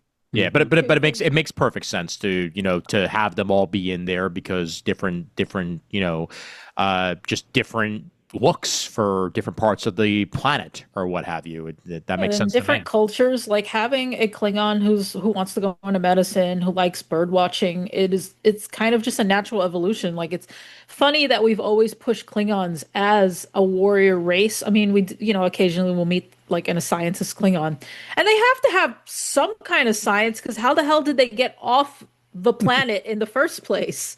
They plundered it. They brought someone to them and stole their technology. But that's a very Pac-led thing. Yeah. According to Star Trek Online, it's the Herc. That brought their ships over from the Gamma Quadrant, because the Herc ended up to be a genetic experiment attempt by the Dominion. But that's not canon. That's not canon. Yeah. Okay. Yeah. I played a lot of Star Trek Online way back when. You sure as hell did, because I remember a couple instances like, hey Rob, you want to come over? Actually, I'm a little bit busy right now. So but listen, it's a great game. Oh, I know. I understand. Can we talk about Stephen Colbert and the digital dean of students? Like, yeah, we may not hear him very often, but I'm always happy to have Colbert be in anything, and we know he's a giant nerd, and he gets to be at home in another franchise now, so that's fine by me. That's a good reason for this show to be successful, is keep Stephen Colbert employed. Damn Skippy. Very much so. He was always going to be fine. I think it's just funny because it means that, if Academy gets its second and third and fourth seasons, that Paramount still has to keep cutting him checks. Oh, yeah, that's true. Like, that's all I want. I just want somebody in accounting to be like, God damn it. If they are giving out a freelance episode in a future season, I want to write the episode where we meet the guy who is the voice model for the absolutely. Oh my God! Who programmed exactly. It's the Doc Zimmerman or whatever. Yes. And I then also want to meet his best friend, played by Steve Carell. Then that's make that happen too. Damn it.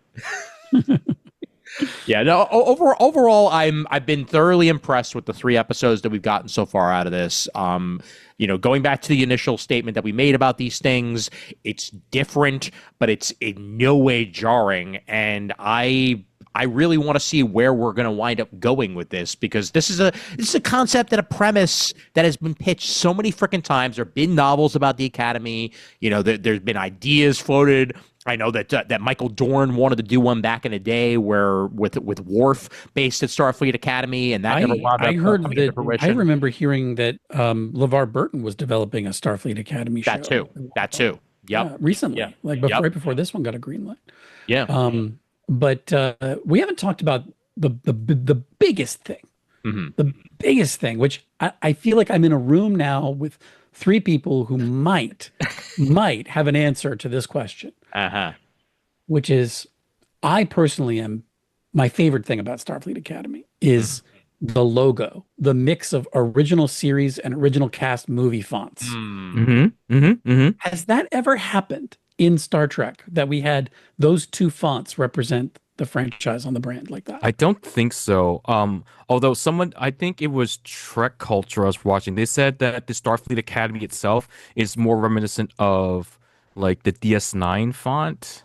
Right, it is more you're right. DS9 was slightly different than it's a little bit different. Movies. Yeah. But like, I feel like 25th anniversary Star Trek is like that 91 era font is what that font is also, because the original Starfleet Academy game from that time also had that font.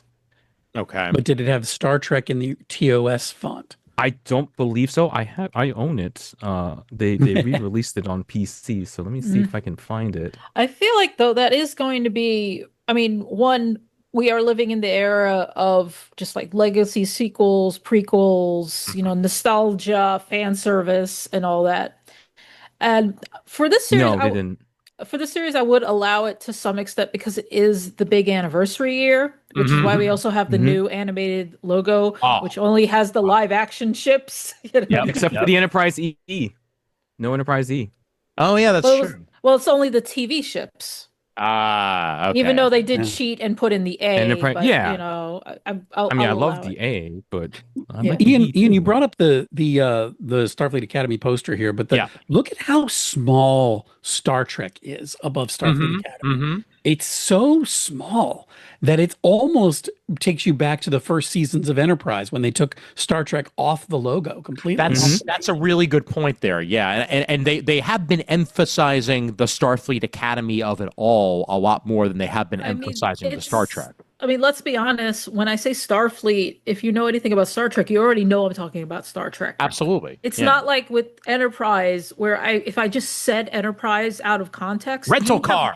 Yeah, I could be talking about rental cars. I could be talking about an aircraft carrier or a space shuttle on a long road, getting from there to here. God damn it! Yeah, very true. But if you say Starfleet is a word they own, both both trademark wise, I'm sure, and do they own Starfleet? I don't know. I would assume so, because it's not like a generic term. I feel like I've seen other sci-fi use the term Starfleet. They might have had it as two separate words. I don't know. I would think we'd see a little trademark after it. There was a RPG in the 80s that was called Starfleet, I think. Okay. Oh, I do have a question for you, Tim. So a friend of mine who has worked with Star Trek tie-in fiction has told me that writers, they try to avoid saying like the Starship Enterprise, because Paramount Legal will always make them put a TM after it. Have you encountered anything similar to that? That is interesting. I mean, look, the amount of stuff that has to clear is it boggles the mind, I think. But I've dealt with that for a long time, with just about everything I've ever worked on. Has to go through a rigorous vetting process through business affairs and legal departments. And yeah, there are some things that have to have a trademark after it. There's some things, when I worked on Transformers, I was fascinated by the way that whole thing works, because they use the term convert. They don't use the term transform in with the toys. And it's a strange thing, but there's fear of losing copyrights when you have a word that can also be used generically, like Starfleet. if you don't have a trademark on it. So yeah, there's all kinds of things like that are strange all the time. I think the more you're there though, the more you do it, the more you kind of can navigate that stuff. I don't get as many notes now as I did in the beginning on sort of little legal clearance things. Yeah, he was saying that people learn to write around it and not use that particular phrase. And I'm familiar with that, and not that Ian had to deal with it that much, but working at Pokemon, Oh yeah. having the arguments about like, oh, we need to put, the little symbol after every time you say Pokemon. And I'm like, Ash is not going to say, I'm going to throw my Pokemon brand Pikachu, at you. Oh, but Pikachu, you can't genericize Pikachu. It'd be like, what are you even on about? But they have legitimate concerns about losing a trademark or something if you generalize it. Yeah, there's a difference between like in-universe fiction though, like in the middle of an episode versus like promotional materials. Promotional materials, it's like, okay, yeah, let's do that. That's fine. Yeah. But again, Ash is not saying I'm going to get my Pokemon brand creature out of the Pokemon brand mart, The other thing though is that the lawyers they're doing their job, but they do it really well, to the point where a lot of times you kind of roll your eyes. You're like, come on, nobody's going to care about this or know about this, but they will go out of their way to make sure that that they're protecting as much as they things that they can conceive of possibly happening 3 or 4 moves down the line. Yeah. You're like, but that doesn't have anything to do with but I'm thinking 6 moves ahead, so it can be tough. It can be tough, but I still love writing this stuff. I mean, everything I've ever written has been for big IP like this. And oh, sure. Yeah. It's these are the things I grew up with, and getting to play with these toys, in adulthood is, that is what I'm still playing with the toys. This is how I played with them when I was a kid. Now I just write it down.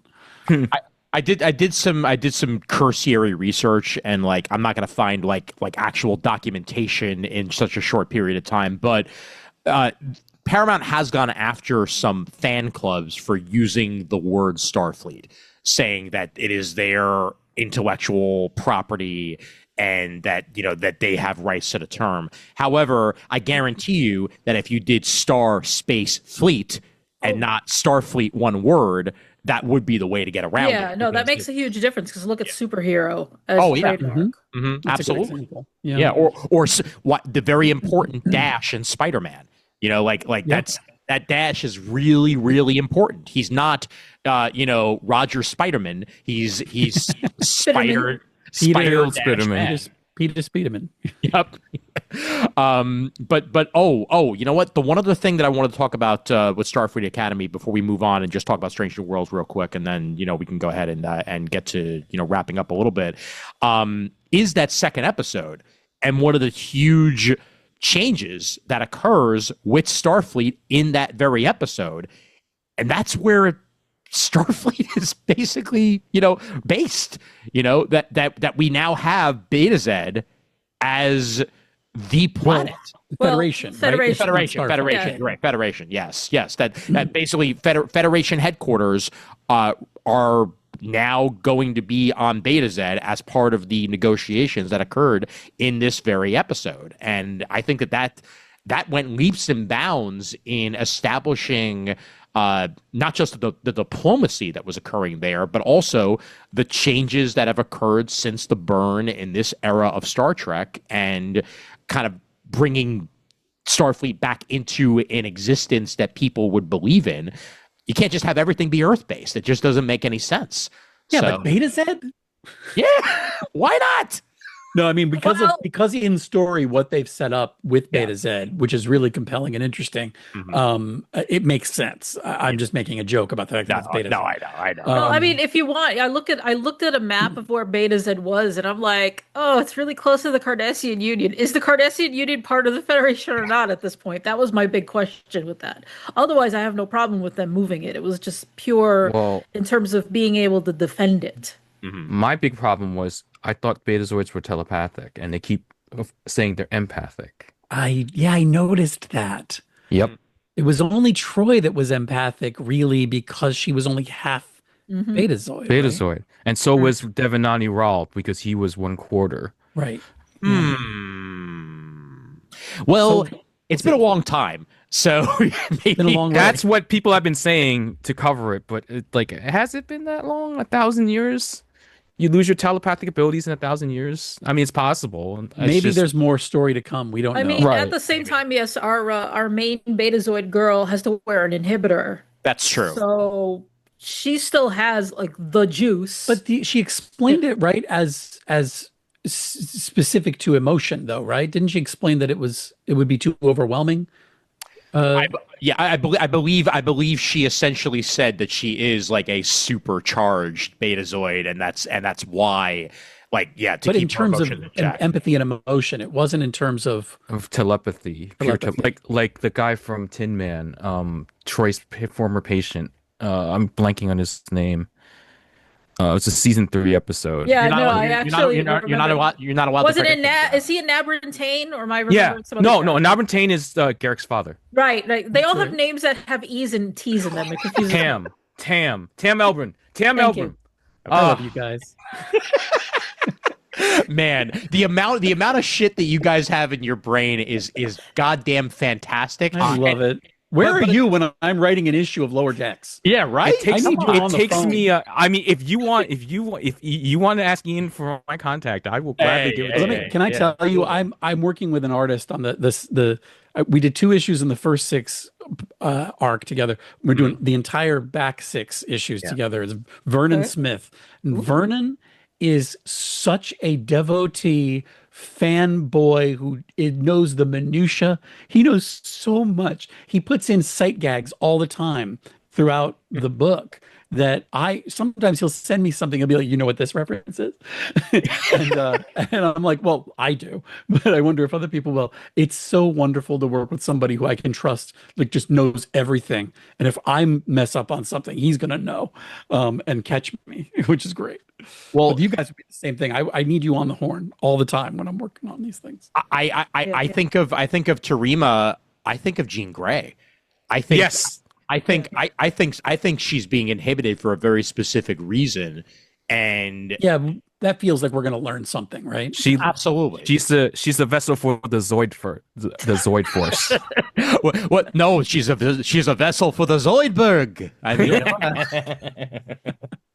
It is about that time Futurama period. Yeah, this is the year past the year 3000. That's true. That's true. Yeah. No, but there's definitely got to be something else involved there. Like there's no way there isn't for them to set it up in such a fashion. But like Gene was like, no, I'm only this this powerful, and then the blocks went away, and then she went full Gene. So this could very well wind up happening here as well. We'll with see. the I'm here for the ride, so we'll see. I hope that they give us something with that. It Yeah.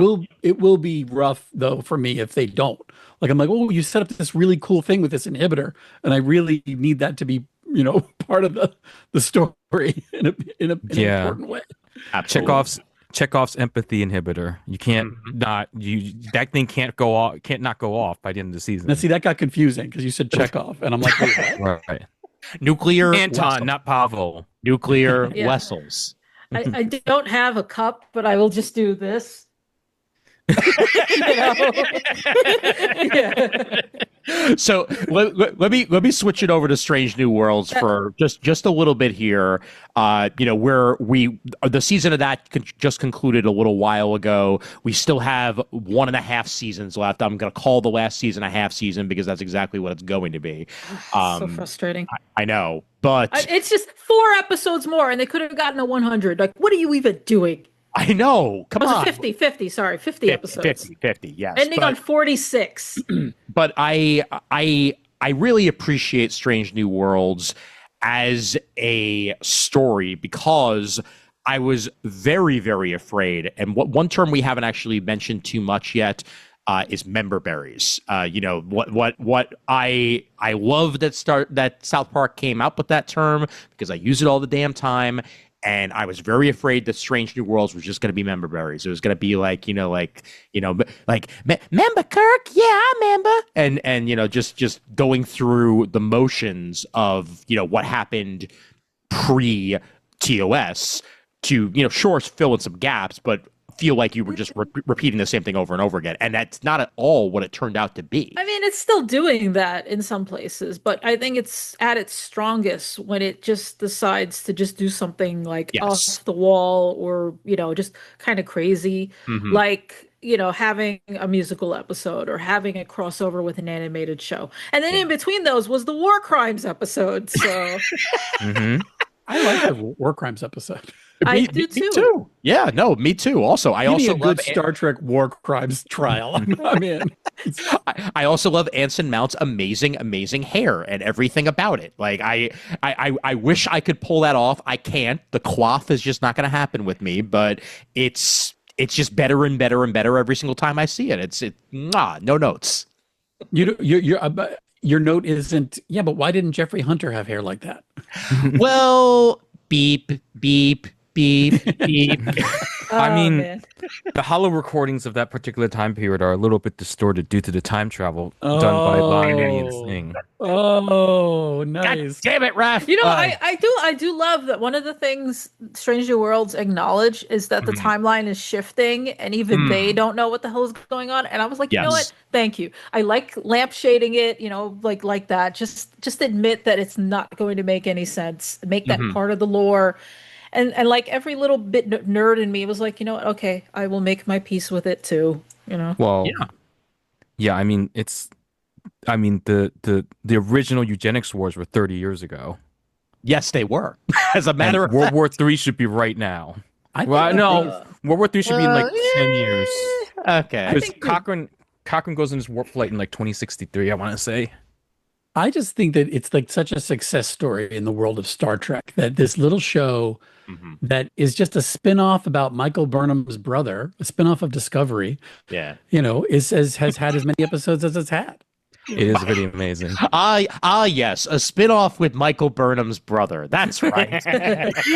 When I think of Spock, I think of, wow, good old Michael Burnham's brother, Hey, that Spock character has potential. All right, they could true. do some stuff. I think with he him. could go places. Yeah. Yeah. Yep. People will be seeking him out in no time. The warp core, for instance. Let's find Gregory Peck's grandson and turn him into, honestly, I think at this point my second favorite Spock. Like I enjoy It's just Quinto. funny that we have so many spots. I to know, choose from. right? At least Right? this is hot Spock. Yeah, hot. I liked him with the beard. Yes, It was pretty good. That was really good. Yeah. With the beard. I Well, mean, because it reminded me of motion picture too, Oh yes. yeah. I mean, Siler Spock was okay. which I is guess, Billy but McCoy he's- had the beard in motion picture. Right? Sorry, what? He did. Yeah. No. saying- Siler Spock was okay for what we got, but I think that what something that Ethan Peck brings to the character that Quinto did to a point, but not nearly as well, is the mixture of Vulcan and humanity. And sure, with a TV show, you're going to get a lot more opportunity to explore that, but I think that it grounds the character that much more to have, many more instances where those are at war with each other, but also finding that happy medium to get to the spot that we eventually get, later on in the series. That is one of the things they actually said at the outset is they wanted to show how we got from the sort of like more emotion-full Spock of the cage to the like more buttoned up guy that we saw in TOS. And I mean, obviously the production reasons are just they decided to kind of rejigger things around and give more of number one's role to Spock, which is why he suddenly gets very much colder. Yeah. But like I think that's perfectly fine because it doesn't make sense for someone to be half human, to not break as much and to grow into that. I'm sorry. Yeah, it just In general, I mean, look, Spock's so many Spocks. I just feel like every time I see someone else playing Spock, it just makes me wish I was watching Leonard Nimoy being Spock. It always reminds me of what I'm missing from without Leonard Nimoy. I mean, everybody does a great job. I mean, you have to do it. We want the character, we want him in there, we want to explore new things with him. But But just personally, it just always makes me wish I was watching Leonard Nimoy, or in general with Vulcans. Like, I don't think anybody has really. I don't know, for my tastes, I don't know that I've ever seen anybody get Vulcans right since Leonard Nimoy and Mark Leonard, Mm. and maybe Tuvok, Hmm. who, but it seems like certainly since Enterprise, and then I think J.J. Abrams movies, that we got into a groove of like where Vulcans were just kind of mean, you know, they were kind of Vulcans were dicks. Yeah. Yeah. And that wasn't what my takeaway was from Spock and Sarek. You guys are Um, acting like Romulans. Shut up. What are you talking about? I mean, the other thing is, I feel like, well, there's Enterprise also kind of vilify the Vulcans just a teeny tiny bit in, the spying on the Andorians, and Oh also yeah. but the they did idea. some interesting stuff with the fact that with the idea of the factions of Vulcans, like that, when Right, you got right, to understanding that, oh, they hadn't really embraced logic fully yet, and so they were different at the beginning of that show. right. That was really fascinating. But also, You didn't know even it at the the hand holding of humanity, like, okay, you get two warp 5 ships, and that's it, because we don't trust you to go out there because you're savage maniacs. They were right. They were right. Shut up. You're not my real dad. Well, Logically speaking, you are correct. that is true. Yeah, but something that Strange New Worlds also achieves are the characters that we didn't really get to spend so much time with, really having their moments to shine. Like Mbenga, I Yeah. love the character development there. Quite literal number one. Una. I think that Rebecca Romaine was a terrific choice to bring that character forward and give that one way more to do. Bringing in a descendant of Khan and having it not feel stupid, like That's one of those like again, they were trying to get people to relax about the timeline, but having a descendant of Khan, even though they had acknowledged people seem to have forgotten about him, was like a weird choice. And I don't think the show has really done that much with it. I think the tomorrow episode was very good, but I feel like it's unexplored, and I'm kind of glad it's unexplored because I don't need that side of her character. that's fair. And you're talking about undeveloped characters, but let's all be honest, the Nurse Chapel on this show is not the Nurse Chapel from TOS. They are two completely different people. That is true. Is Chapel in name only. It's not that I dislike Jess Bush's acting or her version of Chapel. It's just it's not Nurse Chapel. She's a very more dynamic, like action-packed, a little tomboyish character. And then you can say, well, this is a show set, that was made in the 2020s versus a show in the 60s. Except one thing that, like, say, Rebecca Romaine insisting that she was going to wear skirts, I think was important, is that you can still have girly girls in the future. Like, I would have no problem with Chapel being a girly girl. Like, it's okay to drop one in when you have an ensemble cast. When you have multiple female characters, you can have different types of women. Can we get Jess Bush and Rebecca Romaine to just keep popping up in every Star Trek series as a different character now, just to carry the Majel Barrett forward? I wouldn't mind.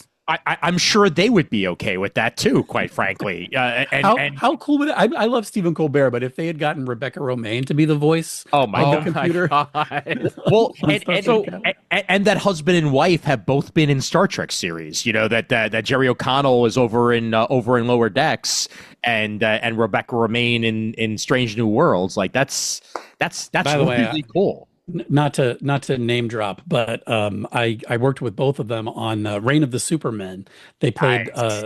Superman and Lois Lane, and we got to go out and promote the movie together. And boy, they are just the loveliest people. That makes me very happy because one of Wonderful. the first big nerd shows for me was Sliders. So Yeah, me too. I love that show. like Jerry O'Connell, he has a special place in my heart, and also But also Stand By Me with Will Wheaton. yep, Very and true. My Secret Identity. You'd never guess my secret identity. I love that show. What a banger. Loved it. I was gonna bring up something about Lower Decks. Oh, the Laan thing. I like there are things I like about the character and the things I don't like about the character. But my thing is she gonna live? Because how can you have a La Noonien Singh walking around in Starfleet? Maybe not on the Enterprise, right? She could transfer off. Yeah. But when they find Khan and they go, wait a I think minute. this is where the timey-wimey comes into it, right? I mean, I Yeah. assume that the fact that she exists at all on the Enterprise means that, like, we're not all so surprised to learn who Khan is in Space Seed now. So things are going to have to diverge and be different. I remember now. Oh, and so this is my thing because I think it's kind of like a not so. Oh, it's an open secret that I think Kurtzman wants to do a Kirk series after Strange New Worlds. I would like them to. So his plan is to do like the year before the first season of Star Trek. Yeah. And if they do that, that's fine. I don't have any. I don't have any say over this. But if they finish those stories, I would like them to do a 3-year jump, skip over seasons 1 through 3, and continue the 5-year mission.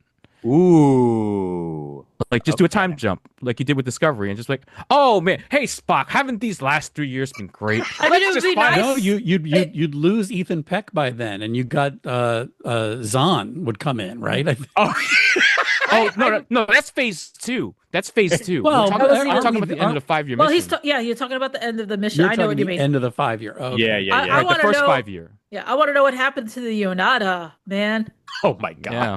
There's a Well- deep cut. Ian has no idea what that is. What are you even pretending like you do? I think you've mentioned it in passing, but No. I have no idea otherwise. But can we get that weird ass ship design that Phase 2 was going to have? Like, That's Discovery. The Oh, Discovery, yeah. that is the Yeah. Discovery, yeah, for the most part. You're right, yeah. No, the Yonada was the from the world is hollow and I've touched the sky. It was Okay. a colony ship, and it was supposed to arrive at its destination during what would have been year 5 of the 5-year mission. Oh, right. It's like right. McCoy is like, I'll come visit, and I would be like, oh, I see, you could have done that. You could do that as an episode where he goes to visit his girlfriend. That title is one of the greatest titles in Star Trek, and it reminds me of the Lower Decks episode. I have no bones yet I must flee. Yes. which is such a good one. And I tried to do a title like that for, I feel like it was issue 13 or 14. I tried to make like a really lofty sounding poetic title. I don't remember what I came up with now. I'm trying to find it. Well, while you do, I will just add that if we do have any sort of Kirk show or, Star Trek, not quite the Next Generation, but the other 2 years, somehow working Carol Kane, the end. That's all I'm saying. Yeah. Like I love her on Strange New Worlds as well, and I'd like to see more of that character in one way or another, even if she wasn't supposed to show up. So, By the way, it is issue 13 of the Star Trek Lower Decks book, and it is titled "For I Have Touched Both Here and Heaven." wow, That's a pretty good one. I do like that one. It just, to me, it just sounded so lofty, and then the issue has nothing to do with that. I love that about old TV shows, not even just TOS, but like there's the tweet that people make jokes about, and it's like TOS episodes will be called like "Are you not my brother?" and and TNG episodes are called "Disaster." Yeah, disaster. The most toys. No, Conundrum. disaster part 1. Remember that. Oh man! All right. Any other thoughts that we haven't brought up yet on anything? I mean, obviously we can at least touch a little bit on how uneven the most recent season of Strange New Worlds was. There were episodes I enjoyed. There were episodes I enjoyed not so much.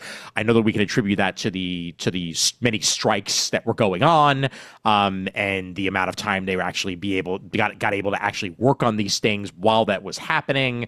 But I have faith that the ship will be righted, pun very much intended, with the upcoming season. And But after that, do you have faith of the heart? shut up. No, we're not going there.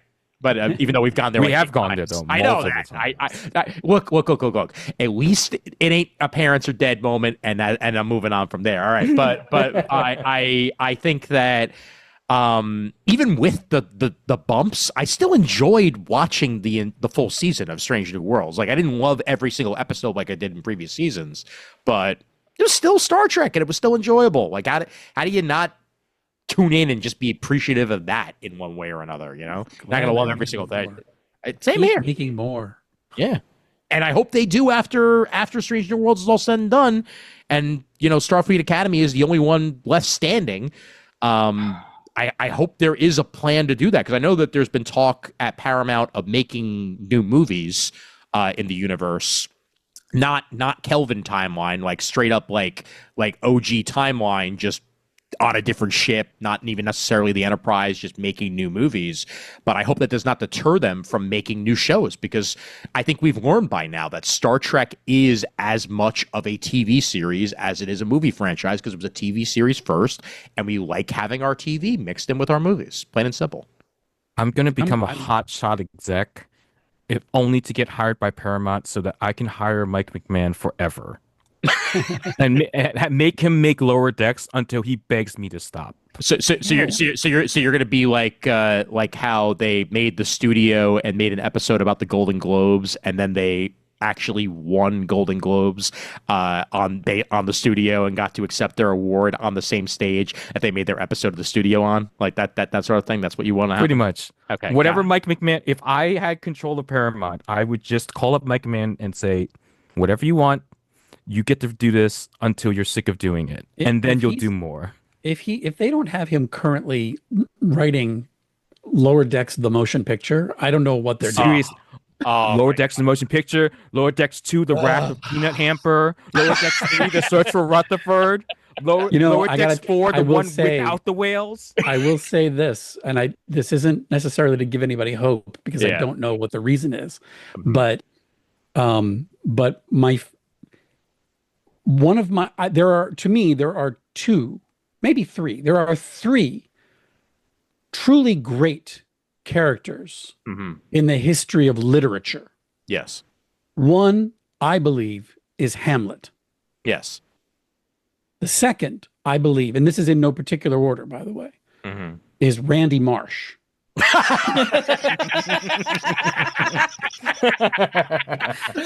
Find me somebody who more exemplifies the human condition and the American experience in particular than Randy Marsh. My film teacher in college would 100% agree with you, because with all the classics we watch, we also watch South Park the movie. So yes. And number three, but again, not in ranked order, but the third one is Peanut Hamper. And when I came into this book, the first question I asked was, can I use Peanut Hamper? And they said, no. But I thought at the time, I said, the only reason they would say no is because there are plans for Peanut Hamper beyond this comic book. I don't know that. Nobody has ever said that to me. I am just in my sick fan fantasy brain. I am hoping that the reason they said no is because there are big plans for Peanut Hamper. I would also love to hear at least one person who regularly listens to Comic Timing who doesn't really know Star Trek and hasn't watched an episode of Lower Decks and hears the words, "I hope there's a future for Peanut Hamper," and it's like, what the hell?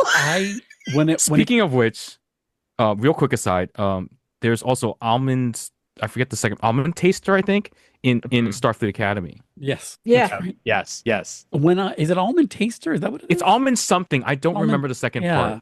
I think it's I pitched for the second 6-episode arc of my book. I pitched them a huge exocomp story that was just going to be, and Peanut Hamper was going to be in it, but not the main character, and it was just all exocomp stuff. And and Almond's Basket, by the way. Almond Basket. Yeah. Okay, that's what it was. They politely declined and asked me for a different pitch, so I gave them another one. Yep.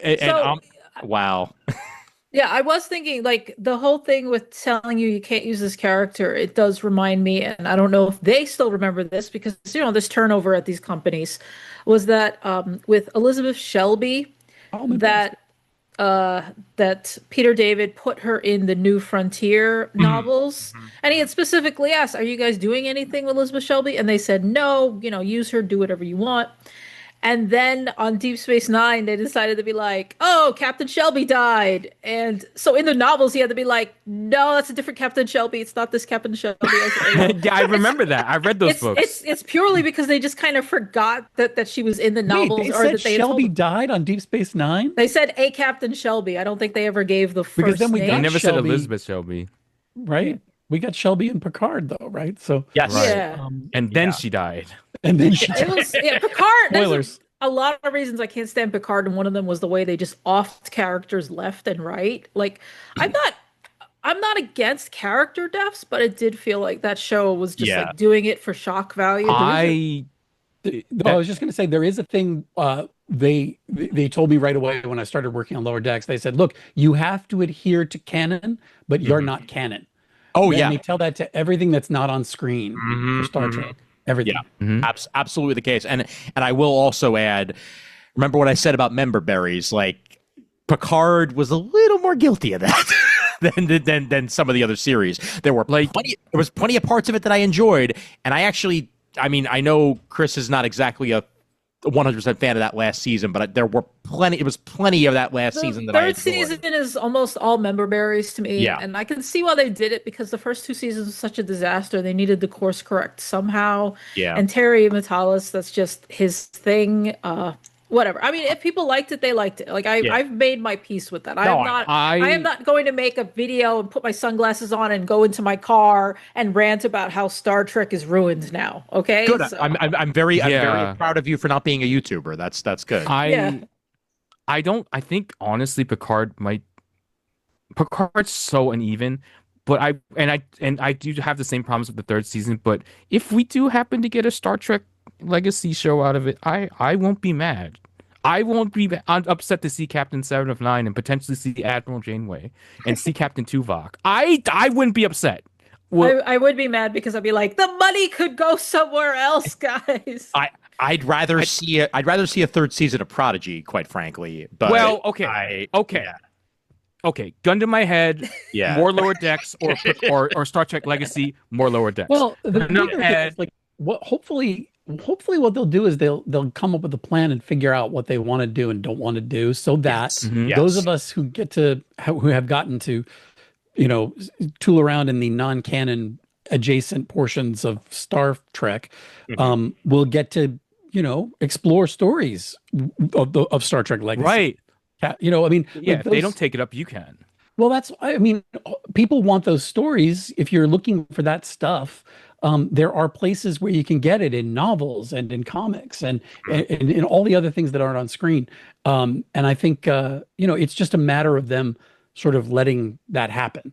And we'll see. Hopefully they'll figure out what their plan is, and maybe certain parts of the canon will get released and we'll get to explore them around the edges, I mean, right now they're doing a Voyager, continuation series over at IDW. That's something that's happening. That is exploring things that happened after that series concluded. So yeah, plenty of things. That is a lovely thing that you get to do, Tim. Like, tie-in fiction does let us explore like corners of these different universes. Yeah. Well, again, on a lower budget, in like a nice little, I guess you could say, in a little fenced-off area where it can't offend like certain people. Yeah. And you can just see like, oh, what's this character doing? This character is not enough to carry their own show, but there are like a few people who might be interested. There's a group, more than a few. I mean, there are just huge swaths of dedicated fans who are interested in these stories, and if they're not reading them, they're writing them in fanfic or living them out in cosplay or whatever.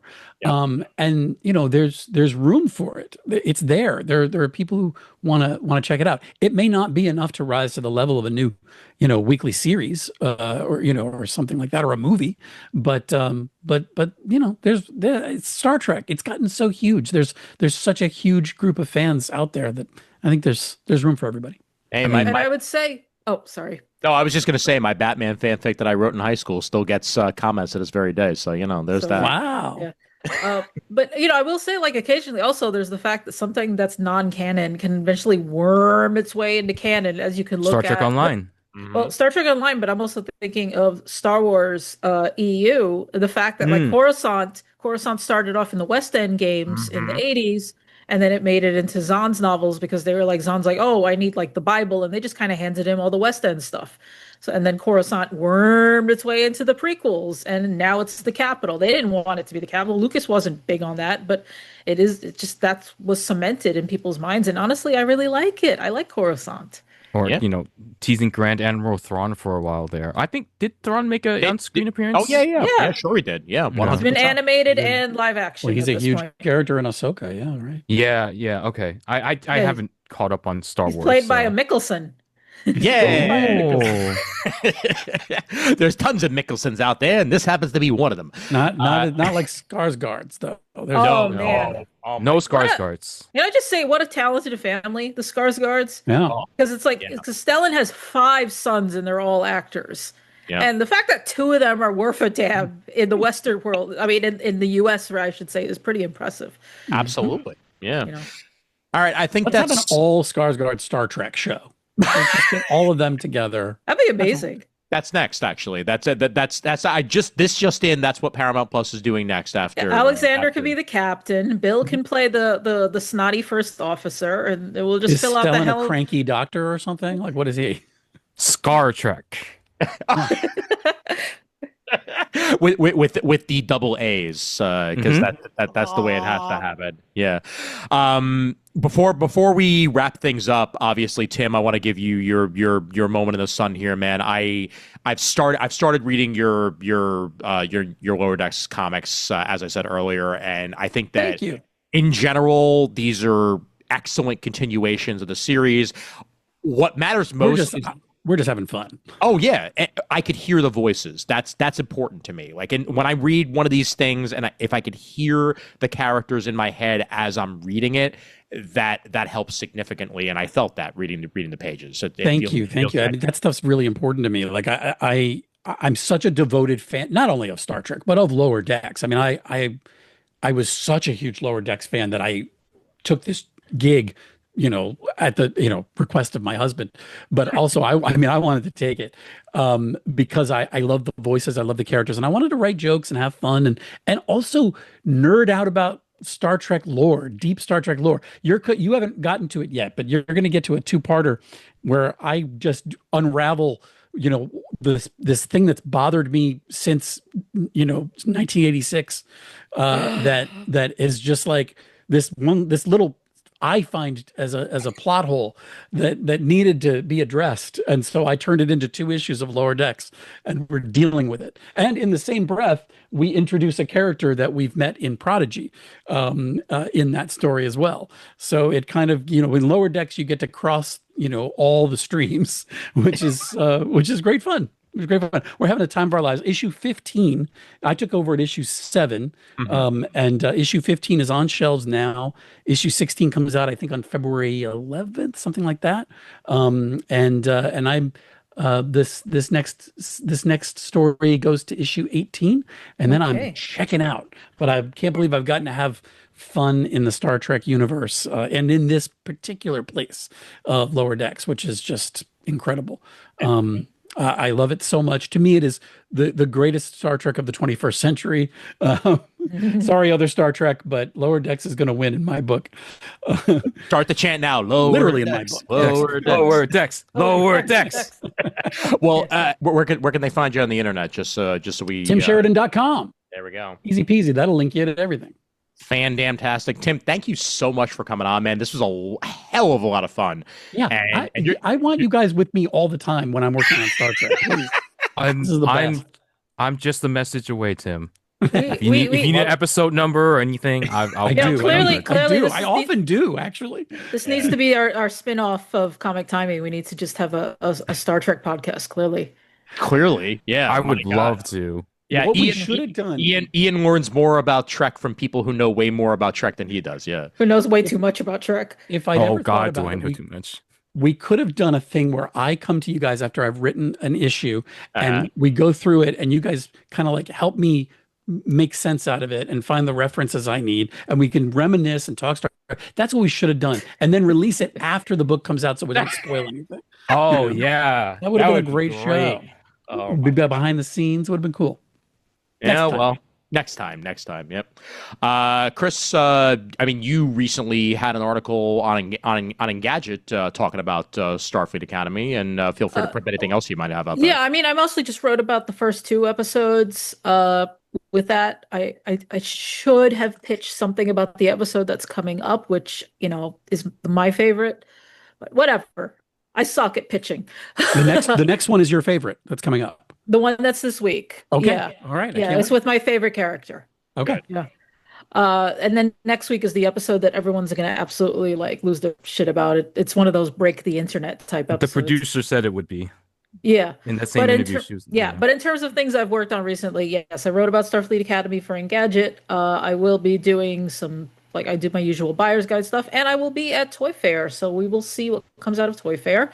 I will try to hit up the latest announcements. I think Ian will only be at one day because he has to go on vacation to Albany. Yes, I do. Yep, but I'll be there for checking out the Mattel booth on Friday, and obviously Kris and I will talk about it after that, and I'll grill her on all the things that I don't get to see. But either way, still super fun, and here's hoping. Didn't mean to do that. And are we just letting vacation to Albany slip by? Is that a thing? my family lives up there, so we'll be visiting. That's not a vacation. It's not. I know. She says vacation as if it's going to actually be. I say vacation because you could have gone on a vacation. I know. You went to see your family. It's like, I mean, if you want me to be really depressing, I mean, I could say I'm going on a vacation this weekend to Virginia. No, you're not. Maybe if your family lived in Aruba, we could maybe do this. Right. 100% the case. No. Going to Puerto Rico for a vacation was never a vacation for me. No. But in the end, if Toy Fair could not choose Valentine's / President's Day weekend, unfortunately, that's the way it has been since the before times. I used to work Toy Fair for Mattel for 10 years. I used to work for Diamond for 3 or 4 years. Yeah. I used to every Valentine's Day. I was there every Valentine's Day. I missed. Jesus, it was a mess. Well, I maybe next year I'll be able to plan it at least a little bit differently, and I'll at least get a day or two of it rather than just the one day I'll see the Mattel booth. But either way, yay! So good times nonetheless. Where else can they find your stuff, Kris? Social media, all that jazz. I mean, I'm just on Blue Sky at Lampane, and I've been scaling down every other social media because of all the fascism. Sounds good. And Raph, your shorts, they still exist, and they will hopefully be returning soon, correct? Yeah, I needed a break because I also haven't read anything in a while. That too. Which I remember because ironically, one of my last shorts was reviewing Lower Decks, but I'm only up to issue 6. And that was like 3 months ago. What a time you have ahead of you. Yes. I know, I'm excited now. Just be kind. I was like, how do I do this? How do I write Star Trek in a comic book? So I was figuring it out. Tim, I don't think you have a problem. You have anything to worry about with me. Yeah. But I am everywhere on the internet as Raph does stuff. Mostly nowadays, I am a Twitch streamer. I teach all these younger millennials and Zoomers about the things I like, which includes Star Trek and comic books. And I do that on the weekends. You can find me there. Tim, you can send me an email, and I'll any future Star Trek references you need, I will gladly. We'll see if they ever hire me again. I'm done. I'm just giving notes now at this point. I will poke my few friends at IDW and see what we can get out of this. Excellent. Yes. So Raph can be a consultant, but I also just wanted to point out there. We'll talk about it more on a later episode. As I'm sure Jamal has plenty of things he wants to add on it as well. But Sal Buscema passed away a couple days ago, and just wanted to give a quick mention of that. Right before his 90th birthday. His 90th birthday actually would have been yesterday as we're recording this. So 89 years old. A legend in the world of comic books. Legend. So many characters would not be the same without his artwork and his contributions. So Captain America, Incredible Hulk, Silver Surfer, a list goes on of things that he contributed to. So here's to Sal, and Go read a Sal Buscema comic. Do yourself a favor. A whole bunch of his stuff's on Marvel Unlimited and elsewhere. So make sure to do that. And I want to point out that for those of you who have library cards and have access to Hoopla, you can read Tim Sheridan's Lower Decks issue by issue on Hoopla. Yes, but IDW prefers that you go buy it. Just FYI. I very much. But if you know can't do that, yes, Hoopla, please. Yes. For anybody who does not have the funds, that is 100% right. a way to do it. Absolutely. The library system is very, very important, and we 100%. I'm glad to find out that I could get a Yonkers library card so I could sign up for Hoopla. Ooh. Because I did not know that until a couple weeks ago. So good times. There's lots of comics you can get. It's great. A whole bunch of stuff and movies for that matter. Yeah. Well, I was able to watch. Actually, there was one movie that I could not find quite literally anywhere else in good quality, and that was actually Tokyo Godfathers. Honestly, I thought you were going to say Tokyo Drift. No, that is You can definitely find places. that. That is definitely places. Yeah, but I rented it from there and was able to watch it there and all that jazz. But Tim, once again, thank you so much for joining us. This was so much fun, man. Anytime you want to come back, we're happy to have you. Wonderful. Thank you. This was so much fun. All right. And with that, end credits. Email address for Comic Timing is comictiming@gmail.com. Facebook.com/Comic Timing is where you can find us and our Comic Timing fan group as well. So make sure to comment on this episode there and contribute to the group. You can find video versions over at youtube.com/@Comic Timing Podcast. We're on Blue Sky @Comic Timing. We're on Instagram @Comic Timing Podcast, and we're on Threads as Comic Timing Podcast as well. Thanks once again to Raph and Kris and Tim. I'm Ian Levenstein, reminding everybody out there that there's always time for comics. Indeed. Wait, wrong franchise. Damn it. Oh boy. What were those gang signs at the end there, Raph? Jeez. That's Yeah. Mariner. I know. Gang sign.